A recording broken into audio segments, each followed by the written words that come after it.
श्रीगुरुभ्यो नमः परमगुरुभ्यो नमः श्रीमदानन्दतीर्थभगवत्पादाचार्यगुरुभ्यो नमः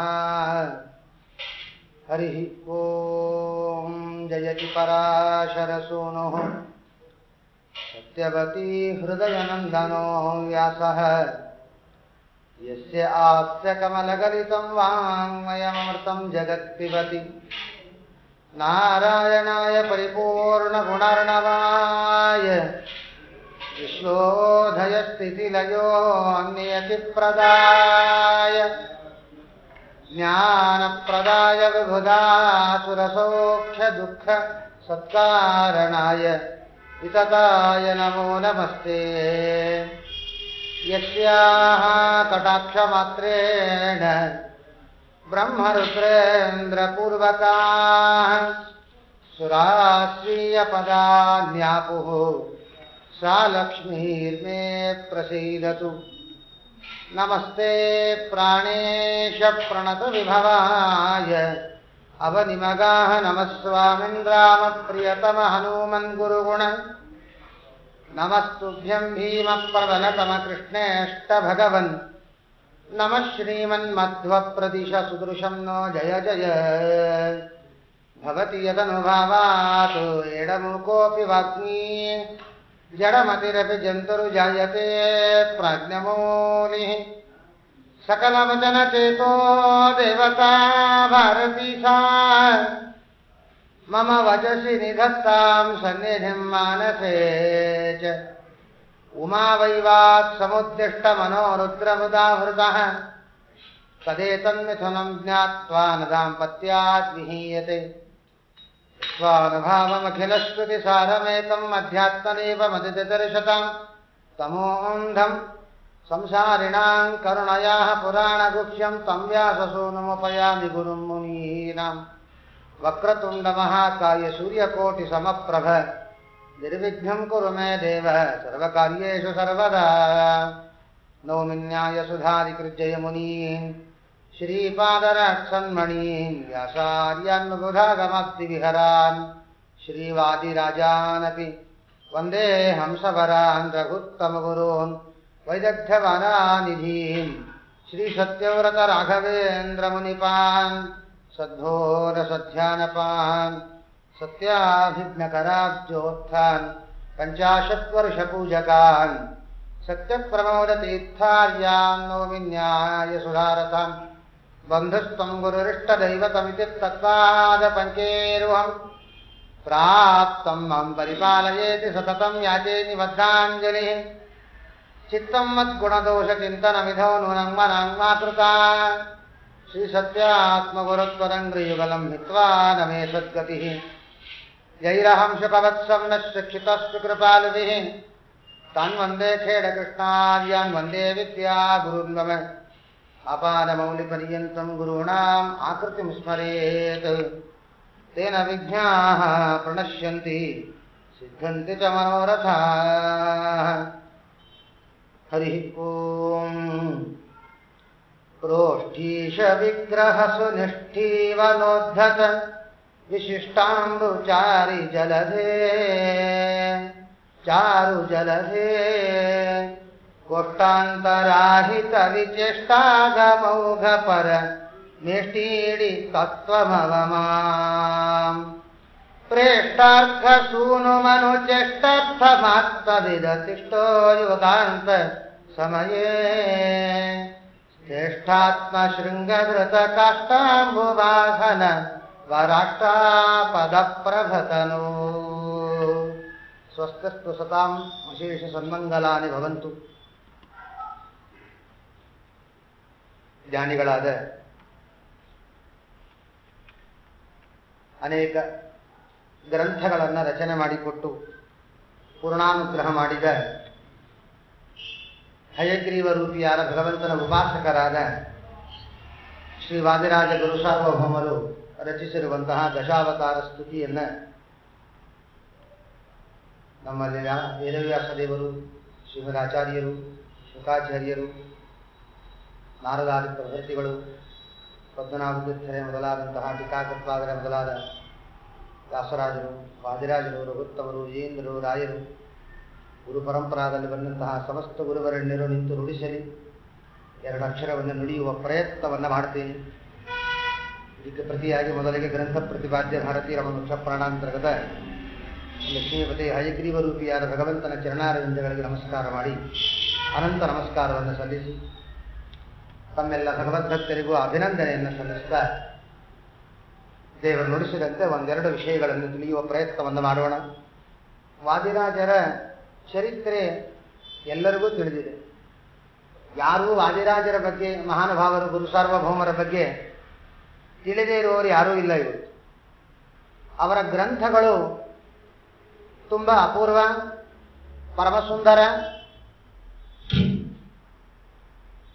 ಅದನ್ನ ಎಷ್ಟು ಬಾರಿ ಕೇಳಿದ್ರೂ ಕೇಳ್ತಾ ಇರಬೇಕು ಅನ್ಸುತ್ತೆ.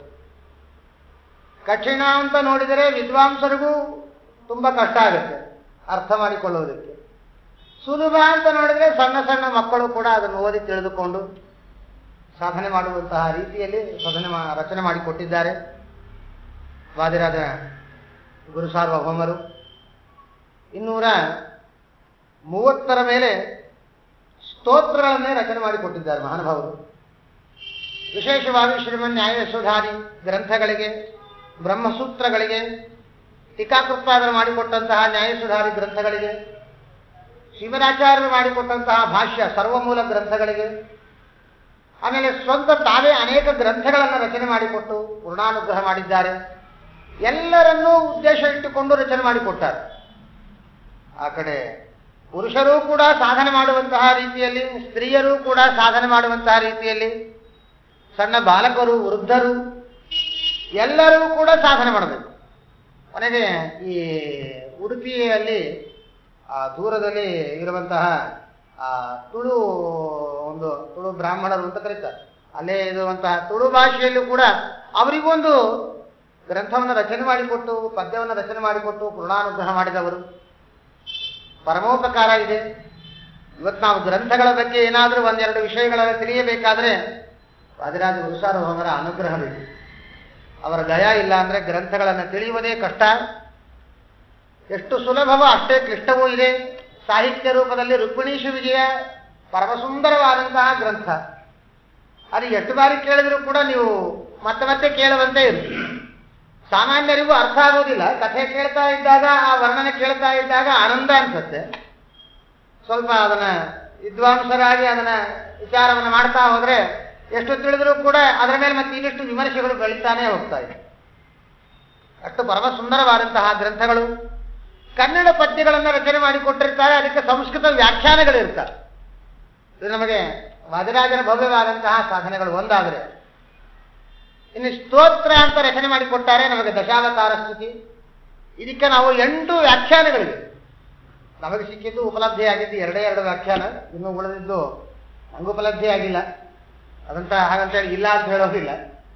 ಅದು ನಮ್ಮ ಅದೃಷ್ಟ ಅಥವಾ ಬೇರೆ ಬೇರೆ ಲೈಬ್ರರಿಯಲ್ಲಿ ಅಲ್ಲಿ ಸಂಗ್ರಹಿತವಾಗಿರುತ್ತದೆ. ಅದು ನಾರಾಯಣಾಚಾರ್ಯರು ಅಂತ ಹೇಳಿ ಅವರು ಇದನ್ನು ರಚನೆ ಮಾಡಿಕೊಟ್ಟಾರೆ ವ್ಯಾಖ್ಯಾನವನ್ನ. ಆಮೇಲೆ ವೇಲೂರು ಸೀತಾರಾಮಾಚಾರ್ಯ ಅಂತ ಹೇಳಿ ಈ ದಶಾವತಾರ ಸ್ತೋತ್ರಕ್ಕೆ ವ್ಯಾಖ್ಯಾನ ಮಾಡಿದ್ದಾರೆ. ಆಮೇಲೆ ಇನ್ನೊಂದು ಕಡೆ ಇತಿಹಾಸ ಜಗನ್ನಾಥದಾಸರು ಕೂಡ ಈ ದಶಾವತಾರ ಸ್ತೋತ್ರಕ್ಕೆ ವ್ಯಾಖ್ಯಾನ ಮಾಡಿದ್ದಾರೆ ಅಂತ ನಮಗದು ಉಪಲಬ್ಧಿ ಇಲ್ಲ.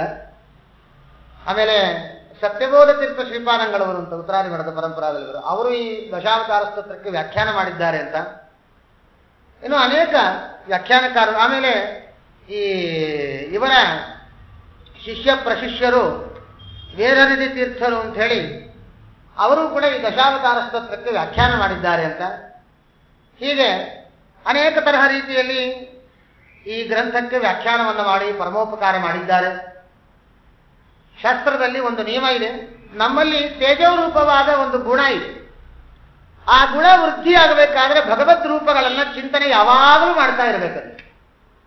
ಆ ತೇಜೋರೂಪವಾದ ಗುಣ 100ಕ್ಕೆ 100ರಷ್ಟು ಅದರ ಪರ್ಸೆಂಟೇಜ್ ಅಷ್ಟು ಪೂರ್ಣ ಆದರೆ ಆವಾಗ ನಮಗೆ ಸ್ವರೂಪಾನಂದದ ಅನುಭವ ನಮಗಾಗತ್ತೆ. ಅರ್ಥಾತ್ ದೇವರು ವೈಕುಂಠವನ್ನು ಕೊಡ್ತಾನೆ, ವೈಕುಂಠದಲ್ಲಿ ಸ್ವರೂಪಾನಂದ ಪ್ರಾಪ್ತವಾಗುತ್ತೆ. ಈ ವೈಕುಂಠದಲ್ಲಿ ಆನಂದಾನುಭವ ನಮಗಾಗಬೇಕಾದ್ರೆ ನಾವು ಮೊದಲು ಏನು ಮಾಡಬೇಕು? ಈ ತೇಜೋರೂಪವಾದ ಗುಣವನ್ನು ವೃದ್ಧಿ ಮಾಡಿಕೊಳ್ಳಬೇಕು. ಅದಕ್ಕೆ ನಾನಾ ತರಹದ ಮಾರ್ಗವನ್ನು ಹೇಳಿದ್ದಾರೆ ಶಾಸ್ತ್ರದಲ್ಲಿ. ಅದು ಏನು ಅಂದ್ರೆ ಮೌನಾಚರಣೆಯಿಂದ ಈ ತೇಜೋರೂಪವಾದ ಗುಣ ವೃದ್ಧಿಯಾಗತ್ತೆ ಅಂತ ಹೇಳಿದ್ದಾರೆ. ಪದ್ಮಪುರಾಣದಲ್ಲಿ ಹೇಳ್ತಾರೆ, ನಾರದ ಪುರಾಣದಲ್ಲಿ ಹೇಳಿದ್ದಾರೆ, ಭಾಗವತದಲ್ಲೂ ಕೂಡ ದ್ವಿತೀಯ ಸ್ಕಂದದಲ್ಲಿ ಇದನ್ನು ವರ್ಣನೆ ಮಾಡಿಕೊಟ್ಟಾರೆ. ಅಲ್ಲಲ್ಲಲ್ಲಲ್ಲಲ್ಲಿ ಇದರ ಬಗ್ಗೆ ವರ್ಣನೆ ಇದೆ. ಆದರೆ ಈ ತೇಜೋರೂಪವಾದ ಗುಣ ವೃದ್ಧಿ ಮಾಡಿಕೊಳ್ಳುವ ವಿಚಾರ ಯಾಜ್ಞವಲ್ಕ್ಯ ಸ್ಮೃತ್ಯಾದಿಗಳಲ್ಲೂ ಕೂಡ ವರ್ಣನೆ ಮಾಡಿದ್ದಾರೆ. ಆದರೆ ಅವರು ಹೇಳಿದಂತೆ ನಾವು ಮಾಡಿದರೆ ವೃದ್ಧಿ ಆಗತ್ತೆ, ಅದು ನಮಗೆ ಆಗ್ತಾ ಇಲ್ಲ. ಸುಲಭನೇ, ಅದು ನಮಗೆ ಕಷ್ಟ ಆಗಿದೆ. ಏನು 24 ಗಂಟೆನೂ ಮೌನಾಚರಣೆ ಮಾಡ್ಕೊಂಡಿರ್ಬೇಕಂತ, ಅವಾಗ ತೇಜೋರೂಪವಾದ ಗುಣ ವೃದ್ಧಿ ಆಗುತ್ತೆ. ಇದು ಕಷ್ಟ, ಈಗ ನಮ್ಮ ಕೈಯಲ್ಲಿ ಆಗೋದಿಲ್ಲ. ಆದರೆ ಇನ್ನೊಂದು ರೀತಿಯಲ್ಲಿ ಅನುಕೂಲ ಮಾಡಿಕೊಟ್ಟಾರೆ, ಅದು ಬೇಕಾದ್ರೂ ಮಾಡಬಹುದು. ಏನು? ಸ್ನಾನ ಕಾಲ, ಸ್ನಾನವನ್ನು ಮಾಡಬೇಕಾದಾಗ ಮಾತನಾಡಬಾರದು, ಮೌನಾಚರಣೆ ಇರಬೇಕು. ಅರ್ಥ ಸ್ತೋತ್ರಗಳು ಅಲ್ಲಿ ನಮ್ಗೆ ಹೇಳಬೇಕಾದಂತಹ ವಿಷಯಗಳು ಬಹಳ ಇದೆ. ಸಂಕಲ್ಪ, ಸ್ತೋತ್ರ ಅವನ್ನೆಲ್ಲ ಹೇಳ್ಕೊಂಡು ಸ್ನಾನ ಮಾಡೋದಕ್ಕೆ ಅಲ್ಲೇ ಸಮಯ ಮೀರೋದು, ಅದಕ್ಕೆ ಸಮಯ ಸಾಲೋದಿಲ್ಲ. ಹಾಗಾಗಿ ಅಲ್ಲಿ ಮೌನಾಚರಣೆ ಮಾಡಿಕೊಳ್ತಾ ಈ ಸ್ತೋತ್ರಗಳನ್ನ ಹೇಳಿಕೊಳ್ತಾ ಗಂಗಾರ ಸರ್ವ ತೀರ್ಥಗಳ ಸ್ಮರಣೆ, ವರುಣದೇವರ ಚಿಂತನೆ, ಸ್ವಾಮಿ ಪುಷ್ಕರಣಿ ಮೊದಲಾದಂತಹ ಅನೇಕ ತೀರ್ಥಗಳ ಸ್ಮರಣೆ. ಶ್ರೀನಿವಾಸ ಕಲ್ಯಾಣ ಕೇಳಿದ್ದೇನೆ ನೀವೆಲ್ಲ. ಒಟ್ಟು ಆ ಶ್ರೀನಿವಾಸನ ಸನ್ನಿಧಾನದಲ್ಲಿ 66 ಕೋಟಿ ತೀರ್ಥಗಳ ಸನ್ನಿಧಾನ ಇದೆ ಅಲ್ಲಿ. ಒಟ್ಟು ಅಷ್ಟೆಲ್ಲ ತೀರ್ಥಗಳ ಸ್ಮರಣೆ ಮಾಡಬೇಕು ಅಂತ. ಕೊನೆಯ ಪಕ್ಷ ಏನೂ ಇಲ್ಲ ಅಂದ್ರೆ ಈ ತೀರ್ಥಗಳಲ್ಲಿ ಈ ಸಂಖ್ಯಾ ಸ್ಮರಣೆ ಮಾಡಿದ್ರು ಸಾಕಲ್ಲ, ಅಷ್ಟು ತೀರ್ಥಗಳ ಸ್ನಾನ ಮಾಡಿದ ಫಲ ಬರ್ತದೆ ಅಂತ. ಇದರಲ್ಲಿ ಸ್ವಾಮಿ ಪುಷ್ಕರಣಿ ನಮಗೆ ತೀರ್ಥಗಳ ಬಗ್ಗೆ ಹೇಳಬೇಕಾದಾಗ ತೀರ್ಥ ಪ್ರಬಂಧ ಅಂತ ರಚನೆ ಮಾಡಿಕೊಟ್ಟಾರೆ ಜ್ಞಾನಿಗಳು, ವಾದರಾಜ ಗುರುಸಾರ್ವಭೌಮರು. ಅಲ್ಲೂ ಇದನ್ನೇ ಮಾತನ್ನು ಹೇಳ್ತಾರೆ. ಕನಿಷ್ಠ ಪಕ್ಷ 1-2 ತೀರ್ಥಕ್ಕೆ ಈ ಮಾತು ಹೇಳಿದ್ದಾರೆ. ಒಂದು ಪ್ರಯಾಗಕ್ಕೆ 3 ಬಾರಿ ಸ್ಮರಣೆ ಮಾಡಿದ್ರು ಸಾಕು, ಪ್ರಯಾಗ ಪ್ರಯಾಗ ಪ್ರಯಾಗ ಅಂತ ಸ್ನಾನ ಮಾಡಿದ ಫಲ ಬರ್ತದೆ ಅಂತ ಹೇಳ್ತಾರೆ. ಹಾಗೆ ಗಂಗಾ ಗಂಗಾ ಗಂಗಾ ಅಂತ. ಅದರ ಜೊತೆಗೆ ಇನ್ನೊಂದು ಹೇಳಿದ್ದಾರೆ, ಈ ಸ್ವಾಮಿ ಪುಷ್ಕರಣಿಯ ಬಗ್ಗೆ ಕೂಡ ಸ್ವಾಮಿ ಪುಷ್ಕರಣಿ ಸ್ವಾಮಿ ಪುಷ್ಕರಣಿ ಸ್ವಾಮಿ ಪುಷ್ಕರಣಿ ಅಂತ 3 ಬಾರಿ ಸ್ಮರಣೆ ಮಾಡಿದ್ರು ಸಾಕು, ಸ್ನಾನ ಮಾಡಿದ ಫಲ ಬರ್ತದೆ ಅಂತ. ಹೀಗೆ ಅನೇಕ ಕಡೆ ವರ್ಣನೆ ಇದೆ. ಇಂತಹ ಸ್ನಾನ ಕಾಲದಲ್ಲಿ ಮೌನಾಚರಣೆ ಮಾಡಿದರೆ ತೇಜೋರೂಪವಾದ ಗುಣವೃದ್ಧಿ ಆಗುತ್ತೆ. ನಾವು ಮಾಡೋದಿಲ್ಲ. ಅದು ಮೌನಾಚರಣೆ ಅಂದ್ರೆ ಬಾಯಿಂದ ಮಾತನಾಡದೆ ಹೋದರೆ ಮಾತ್ರ ಮೌನಾಚರಣೆ ಅಲ್ಲ, ಮಾನಸಿಕವಾಗಿಯೂ ಕೂಡ ಭಗವತ್ ಚಿಂತನೆ ಇರಬೇಕು. ಆವಾಗ ವರುಣದೇವರ ಚಿಂತನೆ ಇರಬೇಕು. ಆವಾಗ ಅದು ನಿಜವಾದ ಮೌನ ಅಂತ ಆಗುತ್ತೆ. ನಮ್ಮಲ್ಲಿ ಮೌನ ಅಂದ್ರೆ ಮಾತಾಡದೇ ಇದ್ರೆ ಸಾಕು, ಅಷ್ಟೇ ಮೌನ ಅಂತ ನಮ್ಮ ವ್ಯಾಖ್ಯಾನ. ಆದರೆ ಶಾಸ್ತ್ರಕಾರರಂತಾರೆ ಮಾನಸಿಕವಾಗಿಯೂ ಭಗವತ್ ಚಿಂತನೆ ಮಾಡ್ತಾ ಇದ್ರೆ ಅದು ನಿಜವಾದ ಮೌನ ಅಂತ. ಇದು ಸ್ನಾನ ಕಾಲದಲ್ಲಿ ಮಾಡಿದರೆ ವರುಣದೇವರು ತೇಜೋರೂಪವಾದ ಗುಣವನ್ನು ವೃದ್ಧಿ ಮಾಡ್ತಾರೆ. ಇನ್ನು ಸಂಧ್ಯಾ ವಂದನೆ ಮಾಡಬೇಕಾದಾಗ ಅವಾಗ ಮೌನಾಚರಣೆ ಇರಬೇಕು. ವೈಷಯಿಕವಾದ ಯಾವುದೋ ವ್ಯಾವಹಾರಿಕ ವಿಚಾರಗಳನ್ನು ಅವಾಗ ಮಾತನಾಡಬಾರದು. ಆವಾಗ ಮಾತನಾಡಿದರೆ ತೇಜೋವಧೆ ಮಾಡಿಬಿಡ್ತಾರೆ ಸೂರ್ಯದೇವ. ಸ್ತ್ರೀಯರಿಗೆ ಈ ಗುರುಮಂತ್ರ ಜಪವನ್ನು ಮಾಡಬೇಕು. ಗುರುಮಂತ್ರ ಜಪಾದಿಗಳನ್ನು ಮಾಡಬೇಕಾದಾಗ ನೀವು ಅಲ್ಲಿ ಮಾತನಾಡಿದರೆ ನಿಮಗೆ ಪಾರ್ವತೀ ದೇವಿ ತೇಜೋವಧೆ ಮಾಡಿಬಿಡ್ತಾಳೆ. ಹಾಗಾಗಿ ಗುರುಮಂತ್ರ ಮಾಡಬೇಕಾದಾಗ ನೀವುಗಳು ಮಾತನಾಡಬಾರದು. ನಮಗೂ ಕೂಡ ಪೂಜೆಯನ್ನು ಮಾಡಬೇಕಾದಾಗ ಮಾತನಾಡಬಾರದು ಅಂತ ಹೇಳಿದ್ದಾರೆ. ಅವಾಗ ಮೌನಾಚರಣೆ ಮಾಡ್ತಾ ಭಗವತ್ ಚಿಂತನೆ ಮಾಡ್ತಾ ಇದ್ರೆ ಅದೇ ದೇವತೆಗಳೇ ನಮಗೆ ತೇಜೋರೂಪವಾದ ಗುಣವನ್ನು ವೃದ್ಧಿ ಮಾಡ್ತಾರೆ. ದೇವಪೂಜಾ ಕಾಲದಲ್ಲಿ ನಾವು ಭಗವತ್ ಚಿಂತನೆ ಮಾಡ್ತಾ ಸಾಧನೆ ಮಾಡಿದರೆ ಅಲ್ಲಿ ನಮಗೆ ವಾಯುದೇವರೇ ತೇಜೋರೂಪವಾದ ಗುಣವನ್ನು ವೃದ್ಧಿ ಮಾಡ್ತಾರೆ ಅಂತ. ಅಲ್ಲಿ ಮಾತನಾಡಿದರೆ ತೇಜೋರೂಪವಾದ ಗುಣ ವಧೆ ಮಾಡ್ತಾರಂತನೂ ಕೂಡ ಹೇಳಿದ್ದಾರೆ. ಇನ್ನು ಈ ಜಪ ಮಾಡಬೇಕಾದಾಗ ನಾವು ಗಾಯತ್ರಿ ಜಪ, ಅಷ್ಟಮಹಾಮಂತ್ರಗಳು, ಅನೇಕ ಮಂತ್ರಗಳ ಜಪ ಇದೆ. ಈ ಜಪಗಳು ಮಾಡಬೇಕಾದಾಗಲೂ ಮಾತನಾಡಬಾರದು. ಮಾನಸಿಕವಾಗಿಯೂ ಕೂಡ ಭಗವತ್ ಚಿಂತನೆ ಇರಬೇಕು. ಆವಾಗ ರುದ್ರದೇವರು ನಮ್ಮ ತೇಜೋರೂಪವಾದ ಗುಣವನ್ನು ವೃದ್ಧಿ ಮಾಡ್ತಾರೆ. ಸ್ತ್ರೀಯರಿಗೆ ಪಾರ್ವತೀ ದೇವಿ ಅಂತಲೇ ಹೇಳಿದ್ದಾರೆ. ಹಾಗಾಗಿ ಆ ಸಮಯದಲ್ಲಿ ಕೃಷ್ಣ ಮಂತ್ರ ಜಪ, ರಾಮಮಂತ್ರ ಜಪಗಳು ಮಾಡ್ತಾ ಇರ್ತೀರಾ, ಮೌನಾಚರಣೆ ಇರಬೇಕು. ವಿಘ್ನೆಗಳು ಆವಾಗೇ ಬರುತ್ತೆ. ಅದರ ಅನಿವಾರ್ಯ ಇಂದ್ರಿಯ ನಿಗ್ರಹ ಮಾಡಿ ಸಾಧನೆ ಮಾಡಬೇಕು. ಶ್ರೀಯಾಂಶ ಬಹು ವಿಜ್ಞಾನಿ. ಆಮೇಲೆ ಯಜ್ಞಕ್ಕೆ ಕುಳಿತಾಗ ಮಾತನಾಡಬಾರದು. ಹೋಮ ಹವನಾದಿಗಳು ಮಾಡಬೇಕಾದ ಸಮಯದಲ್ಲಿ ಮಾತನಾಡಬಾರದು. ಆವಾಗ ಮಾತನಾಡಿದರೆ ಅಗ್ನಿದೇವರು ತೇಜೋವಧೆ ಮಾಡಿಬಿಡ್ತಾರೆ. ಭಕ್ತಿಯಿಂದ ಉಪಾಸನಾದಿಗಳು ಮಾಡಿದಾಗ ತೇಜೋರೂಪವಾದ ಗುಣ ವೃದ್ಧಿ ಆಗತ್ತೆ ಅಂತಾರೆ. ಆಮೇಲೆ ಇನ್ನ ಭೋಜನಕ್ಕೆ ಕುಳಿತಾಗ ಊಟಕ್ಕೆ ಕೂತಾಗ ಮಾತಾಡಬಾರದು. ನಮ್ಮ ಮಾತುಗಳೆಲ್ಲ ಅವಾಗೇ ಹುಟ್ಟತ್ತೆ. ಎಲ್ಲ ಸಂಸಾರದ ವಿಚಾರಗಳು, ಸಮಸ್ಯೆಗಳು, ಎಲ್ಲ ಸುಖ ದುಃಖ ಎಲ್ಲ ವಿಷಯಗಳು ಆ ಸಮಯದಲ್ಲೇ ಅದು ಅಭಿವೃದ್ಧಿ ಆಗೋದು. ಅದನ್ನು ಆದಷ್ಟು ನಾವು ಕಡಿಮೆ ಮಾಡಬೇಕು, ಮಾತುಗಳಾಡಬಾರದು. ಆಮೇಲೆ ಇವತ್ತಿನ ಕಾಲದಲ್ಲಿ ಏನಾಗಿದೆ, ಈ ದೂರದರ್ಶನಾದಿಗಳ ಪ್ರವೃತ್ತಿಯಲ್ಲಿ ಅದು ಇಲ್ಲದೇ ಇರುವ ಒಂದು ಕೋಪ ತಾಪಗಳೆಲ್ಲ ನಮ್ಮ ಜೀವನದಲ್ಲಿ ಅಳವಡಿಸ್ಕೊಂಡ್ಬಿಡ್ತೀವಿ ನಾವು. ಆ ಸೀರಿಯಲ್ ನೀವು ನೋಡ್ತಾ ಇರ್ತಾನೆ, ನಾನು ಎಷ್ಟೋ ಕಡೆ ಕೆಲವು ಕಡೆ ನೋಡಿದ್ದೀನಿ, ಕೆಲವು ಕಡೆ ಕೇಳಿದ್ದೀನಿ. ಅದೇನೋ ಅತ್ತೆ ಮಗಳು, ಅತ್ತೆ ಸೊಸೆನೋ ಅಥವಾ ಅಳಿಯ ಅತ್ತೇನೋ ಬಟ್ ಇವರಿಬ್ರು ಏನೋ ಜಗಳ ಆಡ್ತಾ ಇದ್ರೆ ಇವ್ರುಗಳು ನೋಡಿ ನೋಡಿ ನೋಡಿ ಇವ್ ಪಾಪ ಇಷ್ಟು ಮಾಡ್ತಾ ಇದ್ದಾನೆ ಅಪರಾಧ, ಇವ್ರು ನೋಡಿ ತಿಳ್ಕೊತಾ ಇಲ್ಲಲ್ಲ, ಇವಳು ಅನುಭವಿಸ್ತಾ ಇದ್ದಾರಲ್ಲ ಅಂತ ಹೇಳಿ ಇಲ್ಲದೇ ಇರೋ ದುಃಖ ಇವ್ರು ಅದನ್ನ ಜೀವನದಲ್ಲಿ ಅಳವಡಿಸ್ಕೊಂಡು ದುಃಖ ಪಡ್ತಾ ಇರ್ತಾರೆ. ಅವ್ರು ಏನಲ್ಲಿ ಕಷ್ಟಪಟ್ಟಿರಲ್ಲ, ಏನು ಅದು ಒಬ್ರಿಗೊಬ್ರು ಸಂಬಂಧ ಇರಲ್ಲ, ಸೂತ್ರ ಇರಲ್ಲ. ಗೊತ್ತಿದೆ ಇದು, ತಮಗೇನು ಗೊತ್ತಿಲ್ಲ ಅಂತಿಲ್ಲ, ಸುಮ್ಮನೆ ಅದು ಕೇವಲ ಸೀರಿಯಲ್ ರೂಪವಾಗಿ ತೆಗೆದಿದ್ದಾರೆ. ಅವ್ರು ಹೊಟ್ಟೆ ಪಾಡೋ ಅವ್ರು ತೆಗೆದಿದ್ದಾರೆ. ನಮ್ಮ ಟೈಮ್ ಪಾಸ್ ಅಂತ ಸುಮ್ಮನೆ ನೋಡ್ಬೇಕಷ್ಟೇ ಹೊರತು ನೋಡಲೇಬಾರದು ಶಾಸ್ತ್ರ ಪ್ರಕಾರ. ಅದೇನೋ ನೋಡೋದಾದ್ರೆ ಸುಮ್ಮನೆ ಟೈಮ್ ಪಾಸ್ ನೋಡಿ ಸುಮ್ಮನೆ ನೋಡಿ ಕೊಡ್ಬೇಕಷ್ಟೆ. ಜೀವನದಲ್ಲಿ ಅಳವಡಿಸಿಕೊಂಡು ಇಲ್ಲದೇ ಇರುವ ಕಾಮಕ್ರೋಧಾದಿಗಳೆಲ್ಲ ಅಳವಡಿಸ್ಕೊಂಡ್ಬಿಡ್ತೀವಿ. ಆ ಸಮಯದಲ್ಲಿ ಏನು ಅನರ್ಥ ಆಗಬಾರ್ದು ಅವೆಲ್ಲ ನಡೆದೋಗ್ಬಿಡ್ತು. ಎಲ್ಲೋ ಬಂದಿರೋ ಕೋಪ ಏನಾಗುತ್ತೆ, ಸಂಸಾರದಲ್ಲಿ ಸ್ವಲ್ಪ ತಪ್ಪು ನಡೆದ್ರು ಆ ಕೋಪ ಆ ಸಮಯದಲ್ಲಿ ಅಭಿವ್ಯಕ್ತಿ ಆಗ್ಬಿಡುತ್ತೆ. ಹಾಗಾಗಿ ಇಂಥದ್ದನ್ನೆಲ್ಲ ನಿಗ್ರಹ ಮಾಡಬೇಕು. ಅವಾಗ ಮಾತನಾಡಬಾರ್ದು. ಅವಾಗ ಮಾತನಾಡಿದರಂತರೂ ಮಹಾನುಭಾವರು ಪ್ರಾಣದೇವರು ತೇಜೋವಧೆ ಮಾಡ್ತಾರೆ ಅಂತ ಮಾತನಾಡದೆ ಸಾಧನೆ ಮಾಡ್ತಾ ಕವಳೆ ಕವಳೆ ಗೋವಿಂದ ನಾಮಸ್ಮರಣೆ, ಅಭಿಮಾನಿ ದೇವತೆಗಳ ಚಿಂತನೆ, ಭಗವತ್ ಚಿಂತನಾದಿಗಳನ್ನು ಮಾಡ್ತಾ 16 ಲಕ್ಷ ಭಗವದ್ ರೂಪಗಳ ಚಿಂತನೆ ಮಾಡಬೇಕಂತಿದೆ. ಊಟಕ್ಕೆ ಕೂತಾಗ ಸಂಖ್ಯಾ ಜ್ಞಾಪಕ ಆದ್ರೆ ಸಾಕಾಗಿರ್ತದೆ. ಭಗವದ್ ರೂಪಗಳು 16 ಲಕ್ಷ ಭಗವದ್ ರೂಪಗಳು ಇವೆ. ಅದು ಇಷ್ಟು ಜ್ಞಾಪಕ ಆದ್ರೆ ಸಾಕು, ನಾವು ಧನ್ಯರಾಗ್ಬಿಡ್ತೀವಿ. ಅಷ್ಟು ಭಗವದ್ ರೂಪಗಳ ಚಿಂತನೆ ಮಾಡುವ ಯೋಗ್ಯತೆ ನಮಗಿಲ್ಲ. ಹೀಗೆಲ್ಲ ನಮಗೆ ವಿಷಯ ಹೇಳ್ತಾರೆ. ಇಷ್ಟೆಲ್ಲ ಸಮಯದಲ್ಲಿ ಮೌನಾಚರಣೆ ಮಾಡ್ತಾ ಭಗವತ್ ಚಿಂತನೆ ಮಾಡಿದ್ರೆ ತೇಜೋ ರೂಪವಾದ ಗುಣ ವೃದ್ಧಿಯಾಗತ್ತೆ.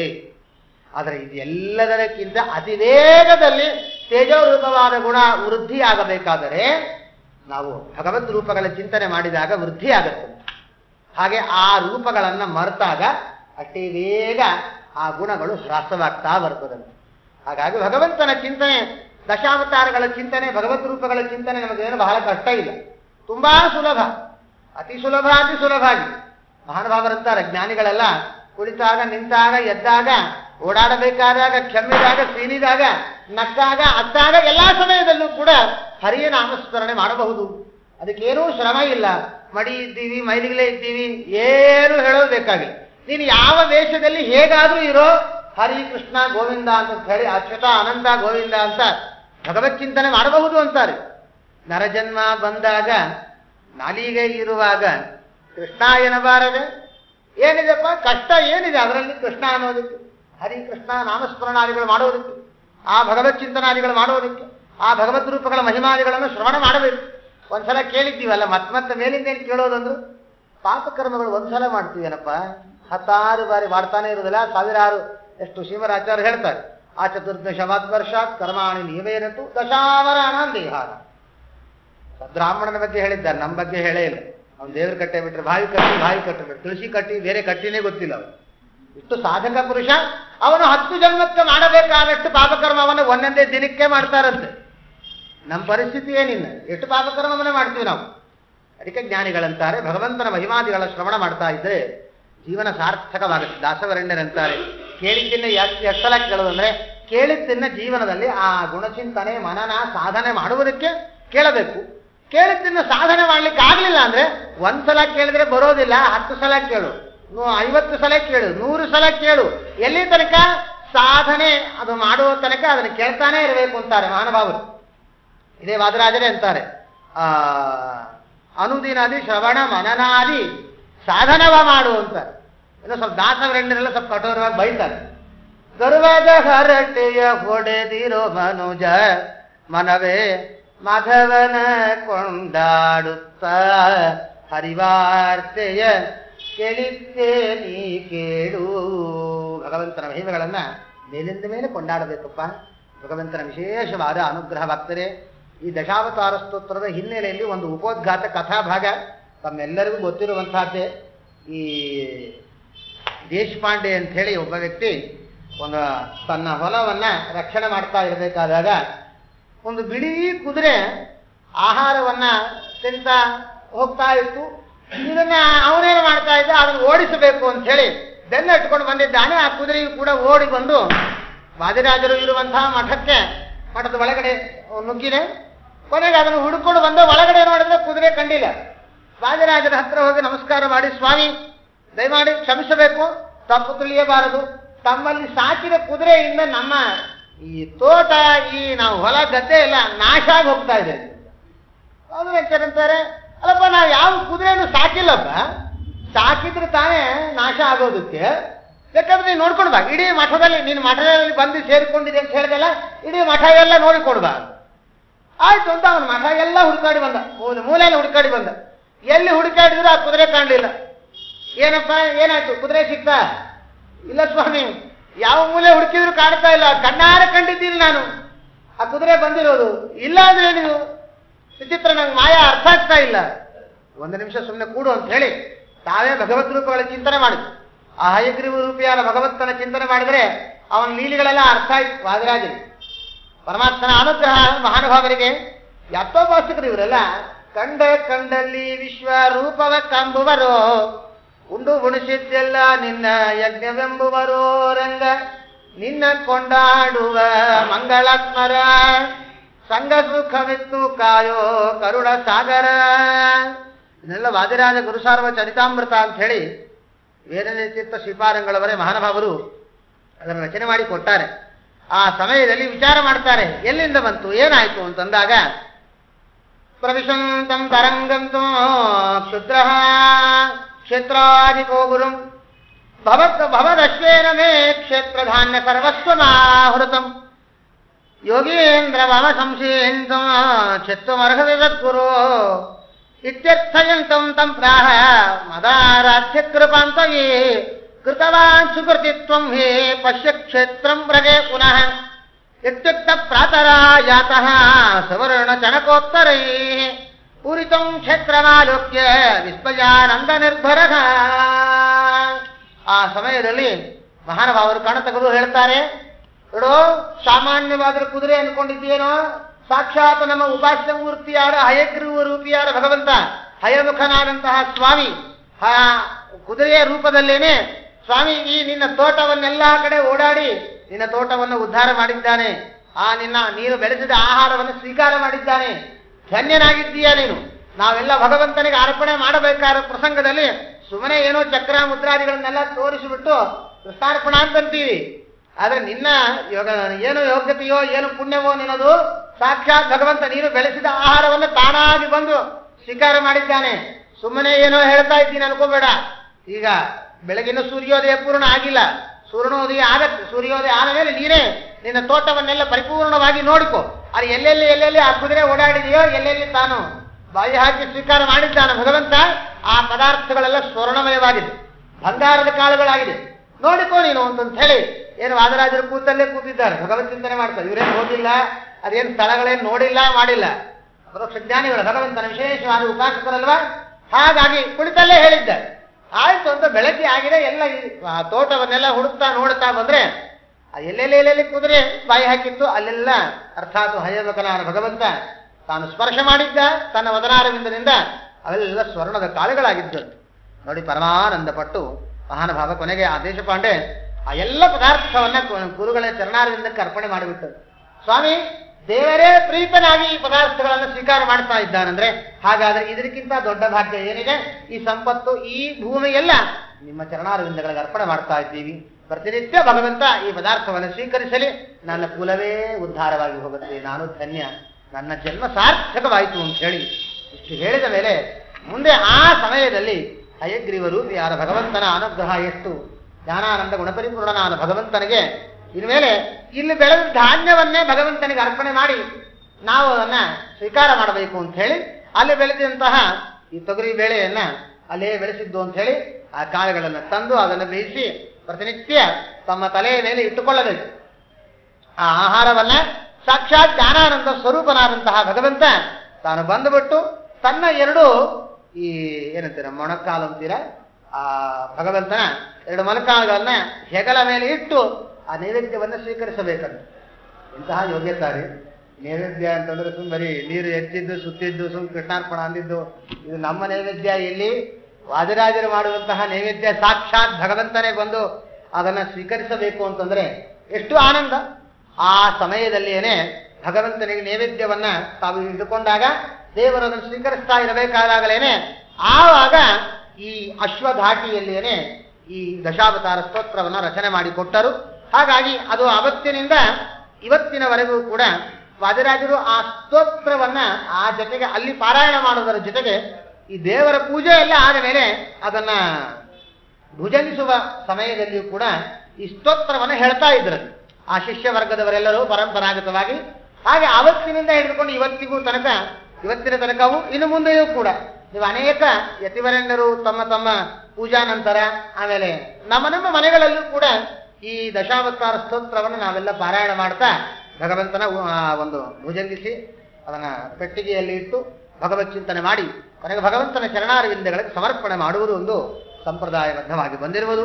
ವಾದಿರಾಜ ಗುರು ಸಾರ್ವಭೌಮರು ನಮಗೆ ಇದನ್ನು ಹಾಕಿಕೊಟ್ಟಿರುವಂತಹ ಪರಮ ಉತ್ತಮವಾದಂತಹ ಸಾಧನೆ. ನಾವೆಲ್ಲರೂ ಕೂಡ ಈ ಭಗವದ್ ರೂಪಗಳ ಚಿಂತನೆ ಮಾಡಿ ಭಗವಂತನ ವಿಶೇಷವಾದ ಕೃಪೆಗೆ ಪಾತ್ರರಾಗಬೇಕು. ಅವರ ಸ್ಮರಣೆ ಮಾಡಿದರೆ ಸಾಕು. ನಮ್ಮ ಜೀವನದಲ್ಲಿ ನಮಗೆ ಇದನ್ನೇ ಈ ಮಹಾನುಭಾವರು ವರ್ಣನೆ ಮಾಡಿಕೊಟ್ಟಾರೆ. ವೇದನಿಧಿಗಳು ಮಹಾನುಭಾವರು ತಮ್ಮ ಗ್ರಂಥಗಳಲ್ಲಿ ವ್ಯಾಖ್ಯಾನದಲ್ಲಿ ಹೇಳ್ತಾರೆ, ಎಂತಹ ಯೋಗ್ಯತಾ ಅಂತಂದ್ರೆ ವಾದಿರಾಜರ ಸ್ಮರಣೆ ಒಂದು ಬಾರಿ ವಾದಿರಾಜರು ಅಂತ ಒಂದು ಬಾರಿ ಸ್ಮರಣೆ ಮಾಡಿದ್ರೆ ಸಾಕು. ನಮ್ಮಲ್ಲಿ ಆಧ್ಯಾತ್ಮಿಕ ಆದಿಭೌತಿಕ ಆದಿದೈವಿಕವಾದಂತಹ ಎಲ್ಲಾ ತರವಾದ ತಾಪಗಳಂತೇನಿವೆ, ತಾಪತ್ರಯಗಳು ಅವೆಲ್ಲ ಪರಿಹಾರವಾಗುತ್ತೆ. ಆಮೇಲೆ ವಿಶೇಷವಾಗಿ ಅರಿಷಡ್ ವರ್ಗಗಳೆಲ್ಲ ವೈರಿಗಳೆಲ್ಲ ನಿಗ್ರಹವಾಗುತ್ತೆ, ಭಗವತ್ ಚಿಂತನೆ ಆಗತ್ತೆ ಅಂತ ಹೇಳಿ ಸುಧೀಂದ್ರ ತೀರ್ಥರು ಕೂಡ, ರಾಯರ ಗುರುಗಳಾದ ಸುಧೀಂದ್ರ ತೀರ್ಥರು ಕೂಡ ತಾವು ಈ ವಾದಿರಾಜರ ಬಗ್ಗೆ ಎಲ್ಲ ಕೆಲವೆಲ್ಲ ಗ್ರಂಥಗಳನ್ನೆಲ್ಲ ರಚನೆ ಮಾಡಿ ಅವರನ್ನ ಒಂದೇ ಒಂದು ಕವಿತೆಯಲ್ಲಿ ಶ್ಲೋಕ ರೂಪದಲ್ಲಿ ರಚನೆ ಮಾಡಿಕೊಟ್ಟು ಸ್ತೋತ್ರ ಮಾಡಿದ್ದಾರೆ. ಈ ವಾದಿರಾಜರನ್ನ ಜ್ಞಾನಿಗಳನ್ನ ಕೊಂಡಾಡದೇ ಇರುವವರು ಯಾರೂ ಇಲ್ಲ. ಅವರ ಮುಂದೆ ನಂತರ ಬಂದಂತಹ ಜ್ಞಾನಿಗಳೆಲ್ಲ ಅವರ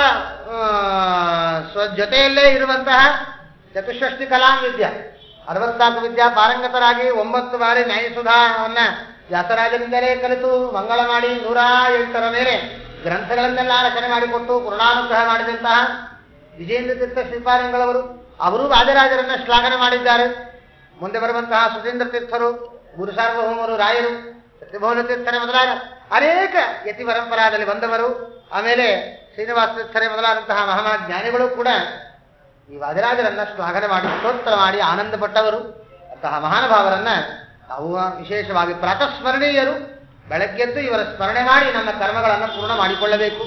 ಗುರು ಶಬ್ದಕ್ಕೆ ನಿಜವಾದ ಅರ್ಥದಲ್ಲಿ ತೋರುವವರಂದ್ರೆ ಇವರೇ ಅಂತ ಜ್ಞಾನಿಗಳು ಸ್ತೋತ್ರ ಮಾಡಿದ್ದಾರೆ. ಸೀತಾರಾಮಾಚಾರ್ಯರು ಅಂತ ಹೇಳಿ ಅವರು ಇದನ್ನಂತಾರೆ. ಗುರು ಅಂತಂದ್ರೆ ಯಾರಿಗೆ ಕರೀತಾರೆ ಅಂದ್ರೆ ಋಷಬ್ದ ಅಂಧಕಾರಸ್ತು ಋಷಬ್ದ ಸ್ತನ್ಯವರ್ತಕ. ನಮ್ಮಲ್ಲಿರುವಂತಹ ಅಜ್ಞಾನವೆಂಬ ಕತ್ತಲನ್ನು ನಾಶ ಮಾಡಿ ಸುಜ್ಞಾನವೆಂಬ ಬೆಳಕನ್ನು ಕೊಟ್ಟು ಪೂರ್ಣಾನುಗ್ರಹ ಮಾಡುವವರೇ ಗುರುಗಳು. ಇವತ್ತಿನ ಕಾಲಕ್ಕೆ ಆ ಗುರು ಶಬ್ದಕ್ಕೆ ಮಹತ್ವ ಬಹಳ ಕಡಿಮೆ ಆಗ್ತಾ ಬರ್ತಾ ಇದೆ. ನಮ್ಮಲ್ಲೆಲ್ಲ ಬೆಳಗ್ಗೆ ಎದ್ದು ಶ್ರೀ ಗುರು ಜೋರ್ ಮಾಡ್ತೀವಿ, ಹೊರಗಡೆ ಅಲ್ಲೆಲ್ಲ ಆಟೋ ಗೀಟ ಬಂಗಾರ ಹೇ ಗುರು ಅನ್ಕೊಂಡು ಓಡಾಡ್ತಾ ಇರ್ತಾರೆ. ಅದಕ್ಕೆ ಮಹತ್ವ ಕೊಡೋದೇ ಇಲ್ಲ. ಏನೋ ಒಂದು ವಾಡಿಕೆ ಶಬ್ದ ಅದು. ನಿಜವಾಗ್ಲೂ ಗುರು ಶಬ್ದಕ್ಕೆ ಬಹಳ ಮಹತ್ವ. ತುಂಬಾ ಶ್ರದ್ಧಾಭಕ್ತಿಯಿಂದ ಆ ಗುರುಗಳ ಸ್ಮರಣೆ ಮಾಡಬೇಕು. ನಮಗೆ ಅನೇಕ ಪುರಾಣಗಳೆಲ್ಲ ವರ್ಣನೆ ಮಾಡ್ತಾರೆ. ಗುರುಸ್ತ್ರಾತ ಗುರುಸ್ತ್ರಾತ ಗುರುಸ್ತ್ರಾತ ನ ಸಂಶಯ.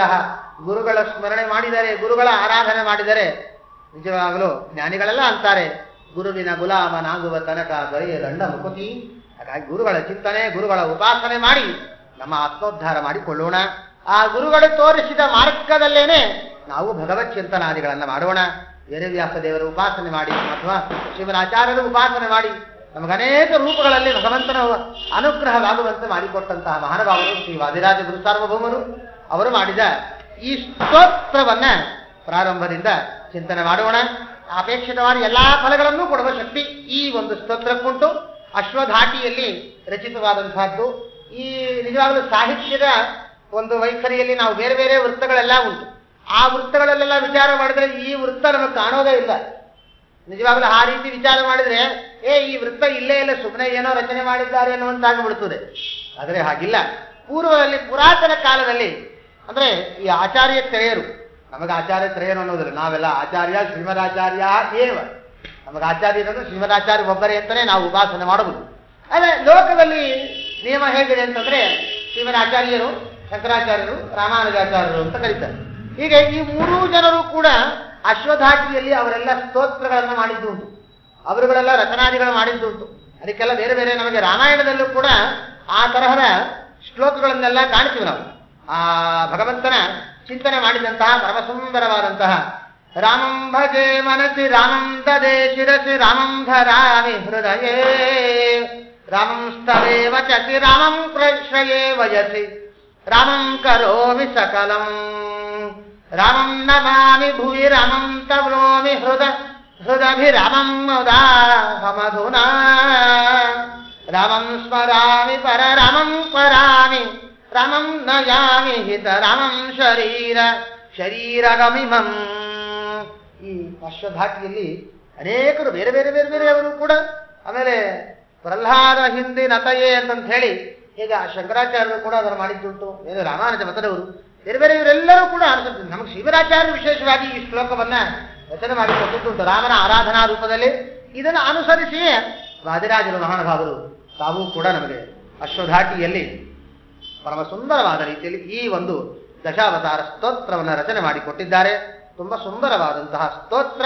ನಾವು ಯಾವುದೇ ಕರ್ಮವನ್ನ ಮಾಡಿದರೂ ಅದನ್ನು ತಿಳಿದುಕೊಂಡು ನಾವು ಸಾಧನೆ ಮಾಡಬೇಕು ಅಂತ ಶಾಸ್ತ್ರದ ನಿಯಮ ಇದೆ.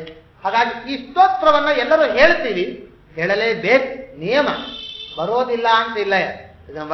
ನಮಗೆ ಎರಡು ತಪ್ಪಾಗತ್ತೆ ಅಂತದೆ ಶಾಸ್ತ್ರ.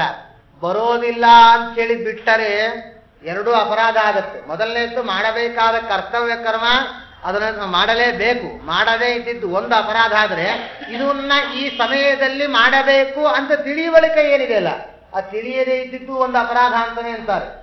ಯಾಕಂದ್ರೆ ನಮ್ಮ ಜೀವನದಲ್ಲಿ ಸಕಾಲದಲ್ಲಿ ವಿದ್ಯಾವಂತರಾಗಬೇಕು, ಒಳ್ಳೆ ಚೆನ್ನಾಗಿ ದುಡಿಯಬೇಕು, ಮದುವೆ ಮಾಡಿಕೊಳ್ಳಬೇಕು, ಮಕ್ಕಳನ್ನ ಪಡೆಯಬೇಕು, ಆ ಮಕ್ಕಳ ರಕ್ಷಣೆಗಾಗಿ ನಾವು ಚೆನ್ನಾಗಿ ವ್ಯವಹಾರವನ್ನ ಮಾಡಬೇಕು, ದುಡಿಯಬೇಕು, ದುಡ್ಡು ಸಂಗ್ರಹವಾಗಬೇಕು, ಅವರ ರಕ್ಷಣೆ ಆಗಬೇಕು. ಈಗೆಲ್ಲ ನಾನಾ ತರಹದ ಕಾರ್ಯಗಳನ್ನು ನಾವು ಮಾಡ್ತಾ ಇದ್ದೀವಲ್ಲ ಇವತ್ತಿನ ಕಾಲದಲ್ಲಿ. ಇದಕ್ಕೆಲ್ಲ ಬುದ್ಧಿವಂತಿಕೆ ದೇವರು ಕೊಟ್ಟಿದ್ದಾನೆ. ಆದರೆ ದೇವರ ಬಗ್ಗೆ, ಶಾಸ್ತ್ರದ ಬಗ್ಗೆ, ವ್ರತಗಳ ಬಗ್ಗೆ, ಆಚಾರ ವಿಚಾರದ ಬಗ್ಗೆ ದೇವರ ಜ್ಞಾನ ಕೊಟ್ಟಿಲ್ಲ. ಆದ್ರೆ ಬಹಳ ಜನ ಅಂತ ಇರ್ತಾರೆ, ಆಚಾರ್ಯ ಗೊತ್ತಿಲ್ಲದೆ ಏಕಾದಶಿ ಉಪ್ಪಿಟ್ಟು ತಿಂದುಬಿಟ್ಟಿದ್ದೀನಿ, ಏನ್ ಮಾಡಬೇಕು? ನಿಂದು ಎರಡೋ ಅಪರಾಧ. ಇವತ್ತು ಏಕಾದಶಿ, ಇವತ್ತಿನ ದಿನ ಹರಿವಾಸರ. ಇವತ್ತು ಏಕಾದಶಿ ಅಂತ ಯಾಕೆ ಕರೀತಾರೆ? ಪಂಚ ಜ್ಞಾನೇಂದ್ರಿಯ, ಪಂಚ ಕರ್ಮೇಂದ್ರಿಯ, ಒಂದು ಮನಸ್ಸು, ಇವುಗಳನ್ನ ನಿಗ್ರಹ ಮಾಡಬೇಕು. ಕೇವಲ ದೇವರ ಪರವಾಗಿಯೇ ಸಾಧನೆ ಮಾಡಬೇಕು. ನೋಡಿದರೆ ದೇವರನ್ನ ನೋಡು, ಕೇಳಿದರೆ ದೇವರ ಮಹಿಮೆಗಳನ್ನ ಕೇಳು, ಬಾಯಿಯಿಂದ ಏನಾದರೂ ಉಚ್ಚಾರ ಮಾಡಿದ್ರೆ ದೇವರನ್ನ ಸ್ತೋತ್ರ ಮಾಡು, ಅವನ ಕೈಯಿಂದ ಏನಾದರೂ ಕೆಲಸ ಮಾಡಿದ್ರೆ ದೇವರ ಪೂಜಾದಿಗಳನ್ನ ಮಾಡು, ಕಾಲಿಂದ ಓಡಾಡಿದ್ರೆ ಅದು ದೇವರಿಗೆ ಪ್ರದಕ್ಷಿಣಾ ರೂಪದಲ್ಲಿ ಓಡಾಡು. ಹೀಗೆ ಇಂದ್ರಿಯಗಳು ಕೇವಲ ಭಗವಂತನ ವಿಷಯಕವಾಗಿಯೇ ಕಾರ್ಯವನ್ನು ಪ್ರವರ್ತನೆ ಮಾಡ್ತಾ ಹೋಗಬೇಕು. ನಮಗೆಲ್ಲ ಈ ಜರ್ಮನ್ ದೇಶದಲ್ಲೆಲ್ಲ ಈ ಪುಣ್ಯ ಪಾಪ ಧರ್ಮ ಇದ್ರ ಬಗ್ಗೆ ಅಷ್ಟು ಅವ್ರಿಗೆ ಅರಿವಿಲ್ಲದೆ ಹೋದ್ರು ಅವರೊಂದು ಮಾತಾಡ್ತಾರೆ ಈ ಏಕಾದಶಿಯ ಉಪವಾಸದ ವಿಚಾರಕವಾಗಿ. ಏನು ಅಂದ್ರೆ, ಈ ನಾವು ಗಾಡಿ ಪಾರ್ಟ್ಸ್ಗಳೇನಿವೆ ಅಲ್ಲ, ತುಂಬಾ ಆ ಗಾಡಿ ಮೂವ್ ಆದ್ರೆ ಸ್ಟ್ರಕ್ ಆಗುತ್ತೆ, ಅದನ್ನ ಮತ್ತೆ ವಾಶ್ ಮಾಡಿ ಮತ್ತೆ ಆಯಿಲ್ ಹಾಕಿ ಮತ್ತೆ ಅದನ್ನ ಪಾರ್ಟ್ಸ್ ಮತ್ತೆ ಅದನ್ನ ಸೇರಿಸಿದಾಗ ಏನಾಗುತ್ತೆ, ಗಾಡಿ ಮೂವ್ ಆದ್ರೆ ಸರ್ವಿಸ್ ಆಗುತ್ತೆ, ತನ್ನ ಬಾಡಿಗೆ ತಾನು ಮೂವ್ ಆಗೋದಕ್ಕೆ ಅವಕಾಶ ಇರುತ್ತೆ. ಈಗ ನಮ್ಮ ಇಂದ್ರಿಯಗಳಿಗೂ ಸರ್ವಿಸ್ ಆಗ್ಬೇಕಲ್ಲ, ಪ್ರತಿನಿತ್ಯ ಇದು ಕೆಲಸ ಮಾಡ್ತಾನೇ ಇರ್ತದೆ, ಇದಕ್ಕೊಂದು ಸರ್ವಿಸ್ ಆಗ್ಬೇಕಲ್ಲ.